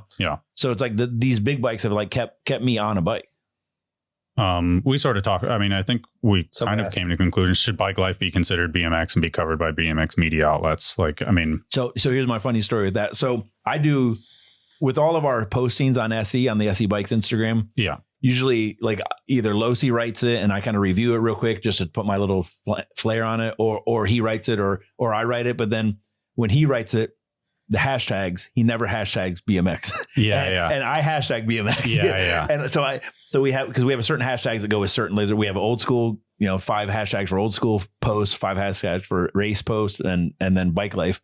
And anyway, so I just put my guard down just like 2 days ago. I went in the master and I took out BMX and I added like wheelie, hashtag wheelie. And I took out hashtag because I had BMX and BMX life. Yeah. Because he never puts that because it probably eats at him a little bit. Like, Todd, this isn't BMX, Yeah. So anyway, it's funny. It's fun. It's such an interesting topic that I feel like you could really dive into it, because there's so many influences from BMX and there's so much so many similarities, but it's also the culturally, it's just like those dudes show up and they have no idea who like Gary Young is. Like they'll come into the park, they're doing a ride out and they're riding by. Oh yeah. And then they're like, oh, we'll stop at this park because it's literally right here. And they cruise around a little bit and they have no idea who anyone is. But why would they? Yeah, exactly. But how bizarre is that? I don't think it's bizarre. I don't think it's bizarre. It's bizarre because they consider, because you go, oh, I'm a BMX. If they're saying I'm a BMXer, but then they don't know who anybody is or know anything about like mainstream BMX. But I also feel like that's a kind of a sign of the times. Like kids these days, or younger people, I was kids, they say shit all the time, and you're like, you have no idea where that came from. Well, these are old motherfuckers too. But they're like young kids though too. I don't, or new to bike riding, right? Yeah. New to rolling around the city on the bike. Yeah. when I think about this whole, is it BMX? Do you call it BMX? Like nobody in bike life is having that discussion. Like I don't think, I don't see why I'm not saying that you shouldn't have the discussion, but I don't think they're not having the discussion because I don't think anyone is calling themselves a BMX rider. You know, I think it's bike life. I mean, I think it's the stuff like SoCal BMX crew or jam, whatever you said. Like, so yeah, SoCal BMX jam or ride. It's like, that's the sort of stuff that gets confusing from us looking at it. You know, you're like, is that BMX ride? Like, SoCal BMX ride. Let's go. Oh, no, it's bike life. Why didn't I call it the SoCal bike life ride? Yeah. So that's where it's like there are those overlaps that do make it confusing. And but I mean, I think if I was into it, I would cover it because I do consider it within the family of BMX, but I'm just not into it. I'm just not interested in it. And so maybe one day I will be, but not right now. So, and I mean, no offense. But you don't, but you're not in it. So why would you be? Yeah. It's not negative. Like, I'm not into volleyball, but it's not wrong with it. Yeah. And then I think let's keep it going. Terry Adams, I think you kind of touched on this, was planning into the flips, or they completely spur of the moment. So I think when you the gate dropped, you knew you were doing a flip. Yeah, I think I've always known, Terry, I'll tell you, I think I've always known I was going to do a flip before the gate dropped. Whether I told any other riders or not is probably 50-50. Sometimes I'd tell them, sometimes I wouldn't. Sometimes I wouldn't care, you know? Then he asked if I've ever been disqualified or no, I never got disqualified for doing a flip. Like I said, I did them at World Championship, the BMX racing World Championships and on all the high level racing. So if they can see if your socks don't cover your ankles, you can get disqualified. Now there's so many rules. Yeah. But back in the day, they didn't. They fucking ate it up. You know, they would like literally like build a jump out of the first jump right after the race and have us do a contest right after the World Championships. Was there ever times if you're pedaling towards the jump or you gave it a little check and you're like, I shouldn't do it right now? Probably. Yeah. If somebody's right on. Nah, I would just like, fuck it. You know, I don't think I would care. You know? Did you ever crash anybody because of it? I did a post the other day. It was, I crashed the whole lap. I was winning. Yeah.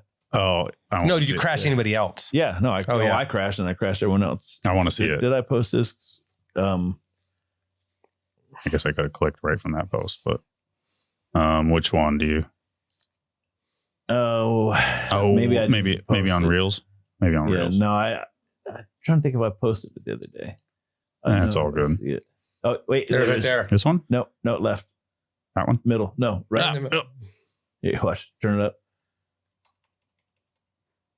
Wait. Rewind it real quick. Refresh. Wait, listen to the name. Listen. Oh shit.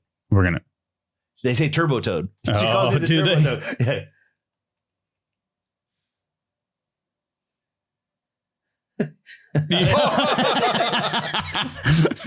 I hung up a little bit.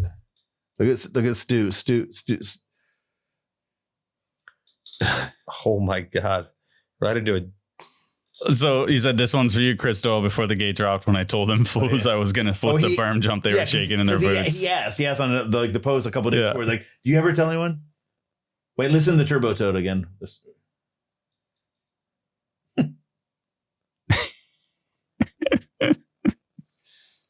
Is that Mulligan shooting the sequence at the bottom? Losi, I think. Yeah. Yeah, listen when I come out of the first turn. Told you. The Turbo Toad. I love that shit. That was in the 90s too. That was fucking 99. So Stu Johnson, so he look hero. Yeah. Like, he I didn't know that. He was like, dude, I loved you when I was a kid. You know, it's so weird. Dude, like I said, I remember, like, to me, Brian Castillo, you, Dave Clymer, were like the coolest things about BMX. Especially after Ride On came out and we saw these La Jolla footage. You doing the no footed manuals and like just... You look like a bad guy from a fucking early 90s movie with your hair like the bad guy from the movie I don't know what that old Van Damme movie is. Cyborg. Yeah, you look like the bad guy. Or the bad guy from Point Break who beats him up at the beach. I don't know what you're talking about. Behringer chiming in a lot of stuff we covered, but he said Macho Man Randy Savage with a question mark. When Slim Jim was sponsoring Mirror and stuff, he just came, to one of the contests. Yeah. San Diego. And there was just a picture in the magazine, me and him, and he's like holding my neck or whatever, but it was kind of pretty funny picture. I have no Macho Man stories. From Kelly Bolton, your attitude and mindset stood out above the rest and helped me give me confidence to be myself. With that said, you're well known for doing wild stuff mid race. What is your wild mid race excursion? What was my wildest? We may have touched on it. Yeah, already, just doing flips and not giving a crap if I crash or nothing. Like literally being at the World Championships and flipping in my race. I guess like as your sponsors looked at you, was it? They didn't care if you won. Yeah, as long as you. And here we are 20 years later, and granted, because I got the videos and the photos or whatever, but like people still talk about, they don't talk about who won the race. Yeah. And then this is the one that we touched on. The Hoffman BS, the fight at the parking lot. Exactly. Yeah. He said he's available to take Chris Fox's spot. What else we got here? What can the BMX industry and BMX companies learn from the bike life movement? Are there any takeaways that would help BMX grow? That's a solid question, Justin. Shout out to because Weird BMX doesn't want to hear it. Yeah. And if it is good advice, they're going to disregard it. Yeah. I mean, we're beautiful. Yeah. Beautiful disasters. It's I mean, everything. It's all seemed fun and easy. You know. I guess from some sense, it's like I feel like you embrace stuff that like core riders would hate on. I think, at least outside looking in. Well, even like we talk about the factory, like showing the factory in China and showing Chinese people building your bike. I put some of those on Facebook, and these old heads. They don't even know that bikes are made in Asia. What the fuck? SEs aren't made in America. I'm burning my collection. It's like, dude, anyway, but yeah, I don't, not that I don't care, but I don't mind, showing a different side, I guess, and then with going, this whole bike life thing and sponsoring, guys in the cities and stuff. Just, I guess maybe not having so many rules, That's something that BMX has a lot of. Yeah. And I feel like you always said fuck it to the rules throughout your career in a lot of ways. So that carries through in this. Yeah. Your hairstyles alone tells me that. and look at it. Not being afraid of a dreadlock. You were always like you know? Yeah. You look at some of the bikes we've made, like we made these like beach cruisers that kind of look like an old school, like with a loop tail rear end. We made fixed gear bikes. We made kids fixed gear bikes, like a 16 and a 20 or 20 and 24 inch bikes. Just thinking like as far as like SE, it's like we've made, not saying we'll just make anything and see what sticks or whatever, but like we've made, the Big Ripper, like we made a 29 inch bike. We made let's make a fat BMX bike, like we're the first ones to make that. Oh, hey, let's take the OM Flyer and let's put 3 inch tires on there, plus size tires, and put gears on there and call the OM Duro. It's just been fun, and that's where I've been allowed to have that creativity. And I'm not an engineer, but I tell our factory like what I want in the frame, what I want in the frame drawing. They send me the drawings. There's a lot of back and forth, and then specking the bikes. I pick the parts and work with the parts vendors. But I'm not like I said, I'm not like an engineer that is coming up with all this stuff. Like, oh, what would be fucking fun is, let's come up with this bike, and I've got the backing to do it. Yeah. And I think that's some part of it too, is that BMX is like, we figured it out. Double diamond. That's it. Mm-hmm. You can't do anything else. 2 top tubes, black, a bash guard. What the fuck are you thinking? Dude, I get, the questions I get about that, or the comments, you're like, I can't even, you're like, I just and just sometimes you just got to do it for the sake of fucking doing it. Just because it looks cool and it's fun and it's not that important. I just posted that picture yesterday about a new color. It's pink. It's the old. Go to unitedbyco.com. Yeah, I couldn't believe use the code how many Unclicked88. Unclicked hogging time. Yeah, okay, hogging time. Unclicked 1. Yeah, my wife. But what I liked about it was there was so many comments this time. It was like 150 comments. How many people were psyched on it and saying like, oh, it's cool to see something different. And I think 100%. The difference is like you weren't afraid to embrace that comment. You know what I mean? Like, yeah, you're right. It is something different, where BMX is like, nope.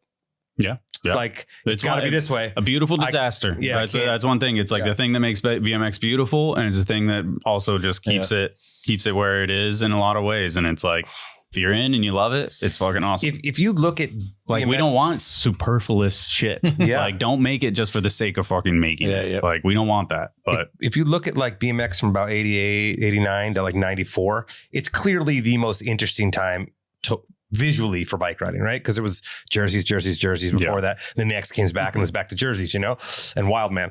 But that time before, I feel like that's kind of where bike life is. You can everyone kind of just do whatever they love. No, it's like I said, no rules. One thing we didn't talk about was the swerving aspect. That was like, I felt like that was viral, and that was like a lot of the shit that was getting out there. And now it's like, it's reeled back, right? Like, you guys don't support that at all. Oh no, when D Blocks was first, and when it was only if I go back to like literally 10 years ago when like D Blocks swerved a bus, like we'd post that or I'd post that, but now then we realized, obviously, when all of a sudden other people are doing it, like, that's people getting hit by cars. Exactly. Yeah. Or getting hit front end, hit run right into either the car or bus, whatever. But no, it's a no. I mean, any group ride is like, the rules. And if they say in the, before the ride, no swerving, don't do any dumb shit, and it's like, and you want to be respected on the road, so that's, and there's always some young kids that are doing it, but it's, you mean you? No, you 30 years ago. Oh yeah. Nah. DRS. I mean, we could read this again if you want. Yeah. Ruben had a comment about 540 fast plant. Go to my folder. That is, I remember, I believe, a clip. Twin Palms. Hold on. Photos, TL, Twin Palms. And there should be a video of it. No, there's nothing in there. There's no video. Well, there should be. Well, then you moved it somewhere else. No, it never showed up. I just saved it. I've got it. You got it? The airdrop that thing. You got but you have the video of it? I got it. Oh, cool. Of course he's got it. I made it for him, man. Did you? Yeah. Okay, I was there for this. This is burnt into my childhood. And Losi's at the top too. Losi was everywhere. Almost, you know what I like? Folks. You know what I noticed about your riding is like that 540 is you're turning the wrong way. Yeah. I air right, but I would spin the other way. Yeah. Climber the same way too, right? I think. Yeah, he'd air one way and then 720 the other way. Yeah, that was this sick. Is the video. Oh, here he goes.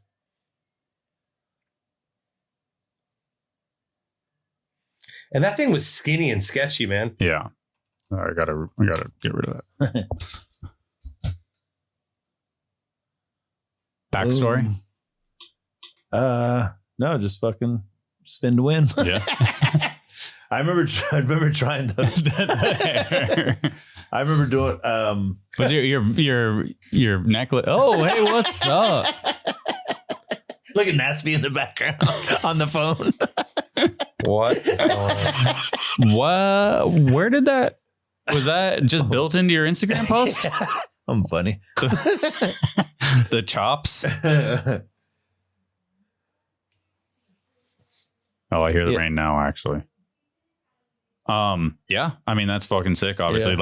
That's a vivid memory for Ruben, apparently. Yeah. No, that was a full page because of the full page of the magazine, Yeah. That was at a Super G dirt jumping contest. Yeah. That was 91 or 2. 92. I have a lock on my seat post. I have the bike lock on my seat post. That was I was going to school. That's sick. I will bail out before the I'm not scared. Question from Radvan Bikes. What was it about mountain bike that never really clicked for you? You did a little bit of stuff way back. Yeah, when I rode for Haro, my second year into Haro, they got me a mountain bike and like, oh yeah, let's try mountain biking. And this was seeing Eric Carter, Brian Lopes, Toby Henderson, all these guys like getting a mountain biking, and all of a sudden they're world champion within 2 years. So I was like, oh, let me try. And I wasn't that good. I mean, I got 10th I was 10th American. I got 20th in a downhill race in Mount Snow, Vermont at a big international like World Cup. I was 20th, but I was the 10th American is how they would do it. Like, they take all the foreigners out. Like, I was 10th American. I got 20th. Yeah. anyway, and then one time I made it to the round of 8 in dual slalom, but there'd be like 80 people in dual slalom, but it never really took off. But I had pictures in the magazines doing jumps and stuff. And then I had the Haro ad doing a backflip on a mountain bike. And I feel like, and then there was a video, Haro did a video called Candy. No, that was a BMX video. But then Eddie Roman did a mountain bike video called Hammer Time. Yep. Yeah. And I was on the cover of that doing a flip I was on the cover of the VHS. Fox did a video called Chain Smoke, and me and Fuzzy were jumping. And I did flips there. So that was early. That was before the whole mountain. That was 90. That would have been 96 or so. Crazy. So before, because now obviously in mountain bikes they do everything and anything and more than we ever did. But back then it was in its infancy. Look how fast you were going for that flip. I don't think anyone was watching the street either. Dude, you're going so fast. What's that ramp? 2 feet tall? Yeah. What's the backstory behind this? I guess I was just love doing flips at the time. That was probably 97. And that's Bar Spinner, I think, helped me. Chico Hook, I think, filmed this. He's actually next to Stephen Murray in the real video. You can hear him giggling and stuff, I think. See if we did you put a cooler at the end of the rail? No, funny guy. Oh yeah, we'll talk about that. So yeah, I just said, I can flip down, land in. I don't know, just do a flip over the rail. But I wish I would have gone straight down and landed on the steps, And I saw somebody on a mountain bike do that like a year ago, and I was like, man, I almost if I could have done it, because I could have landed on the. I probably would have overshot it to flat, but I think I could have landed on the steps going down the steps. That would have been miserable. That loop out. No, the loop out. Oh yeah. Yeah, flat.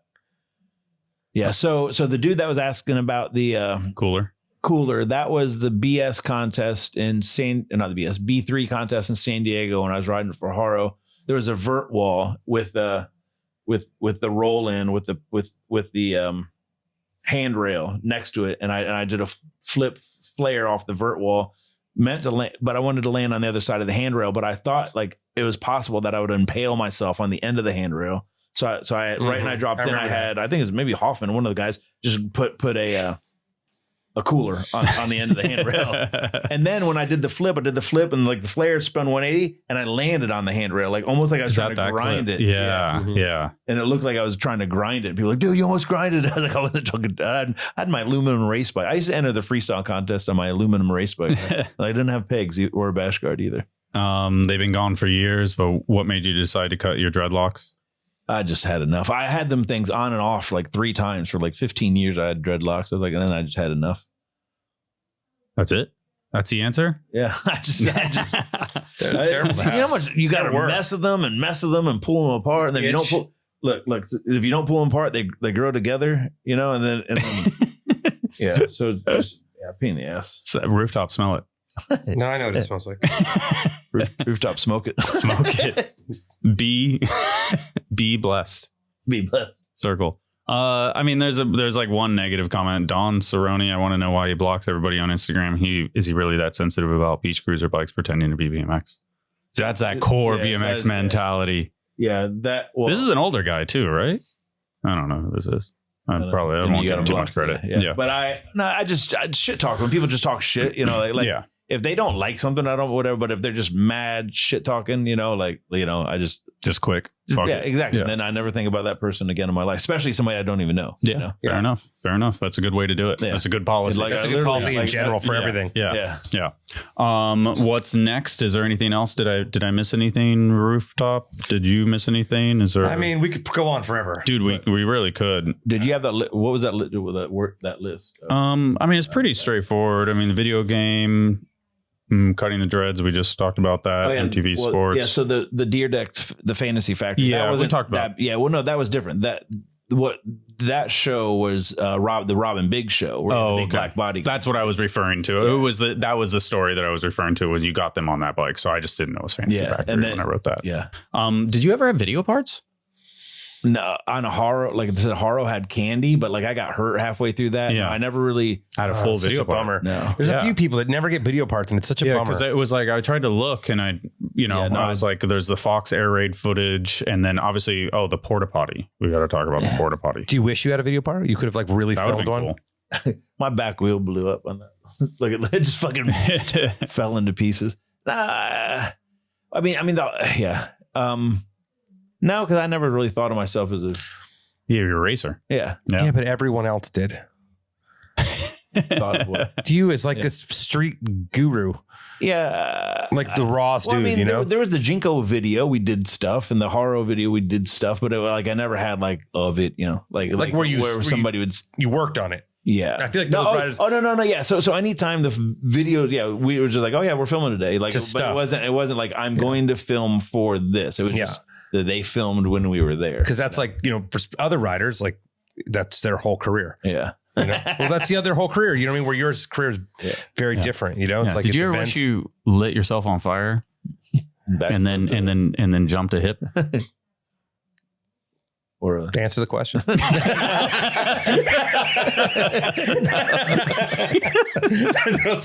I mean, we want to know. no. The answer is no. That's weird. Will you go back? You don't have a journal anymore. You're not going to write about this? No. Is there anything else? Any parting things? Anything you want to accomplish at any point? I mean, what you got coming next? Anything? No. Yeah. To close or whatever. I mean, I've had fun doing fun shit for my whole life, and like I said, I talked about it a little bit, but my transition to working real life, it's like I was the BMX guy having fun and making good money on Haro, then Huffy, BMX was booming. BMX started going down a bit. I lost my sponsor. I was going to go back to school, got sponsored by SE. A year later, I'm working for them. And then fast forward, 20 years I've been with the brand, and that's remarkable, like not 100%, any company, and I don't even hardly think about it, like, oh shit, 20 years. But what I've done with the brand and this market we've created it's just been fun. And it's like, man, and it sounds weird. I'm 52 years old, and I'm still doing this stuff. Yeah. That's it. The only thing bigger than your career is your glasses. I think one little closing thought is that the one time that I went to your house, you had like a picture frame and it had a bunch of foreign money in it. Mm-hmm. And I found that like super intriguing. And I was like, that is really cool. Just like as a way of like, I want to explore the world. I want to see all this stuff and be like, have this memory and all this stuff. Obviously not on this level, but inspiration that you gave me through just small stuff like that. And even just being like toddlyons.com back in the day. I met you at Irvine. I have memories of it that you would never remember. And so thank you for all your contributions and everything you've pioneered, and hand plants and 540 foot plants and 29-inch BMX. So thank you for coming to the podcast. Appreciate and thank you for being a listener to the podcast. Oh, that's amazing to me. Listen to every single one. I appreciate it. And so especially this one. That's it. Shout out to Rooftop and Dales and Source and Woodward and Dennis. And I don't know which one the next one. Maybe we'll do, I don't know, Chad one or something like that. Maybe Chad can watch a video, Curly. So, but that's it. Thank you. Thank you. Right. I don't know what is the Chad thing? It's just like a little, I don't know, just like a little half video thing. So I don't know. When you said Irvine, you meant that little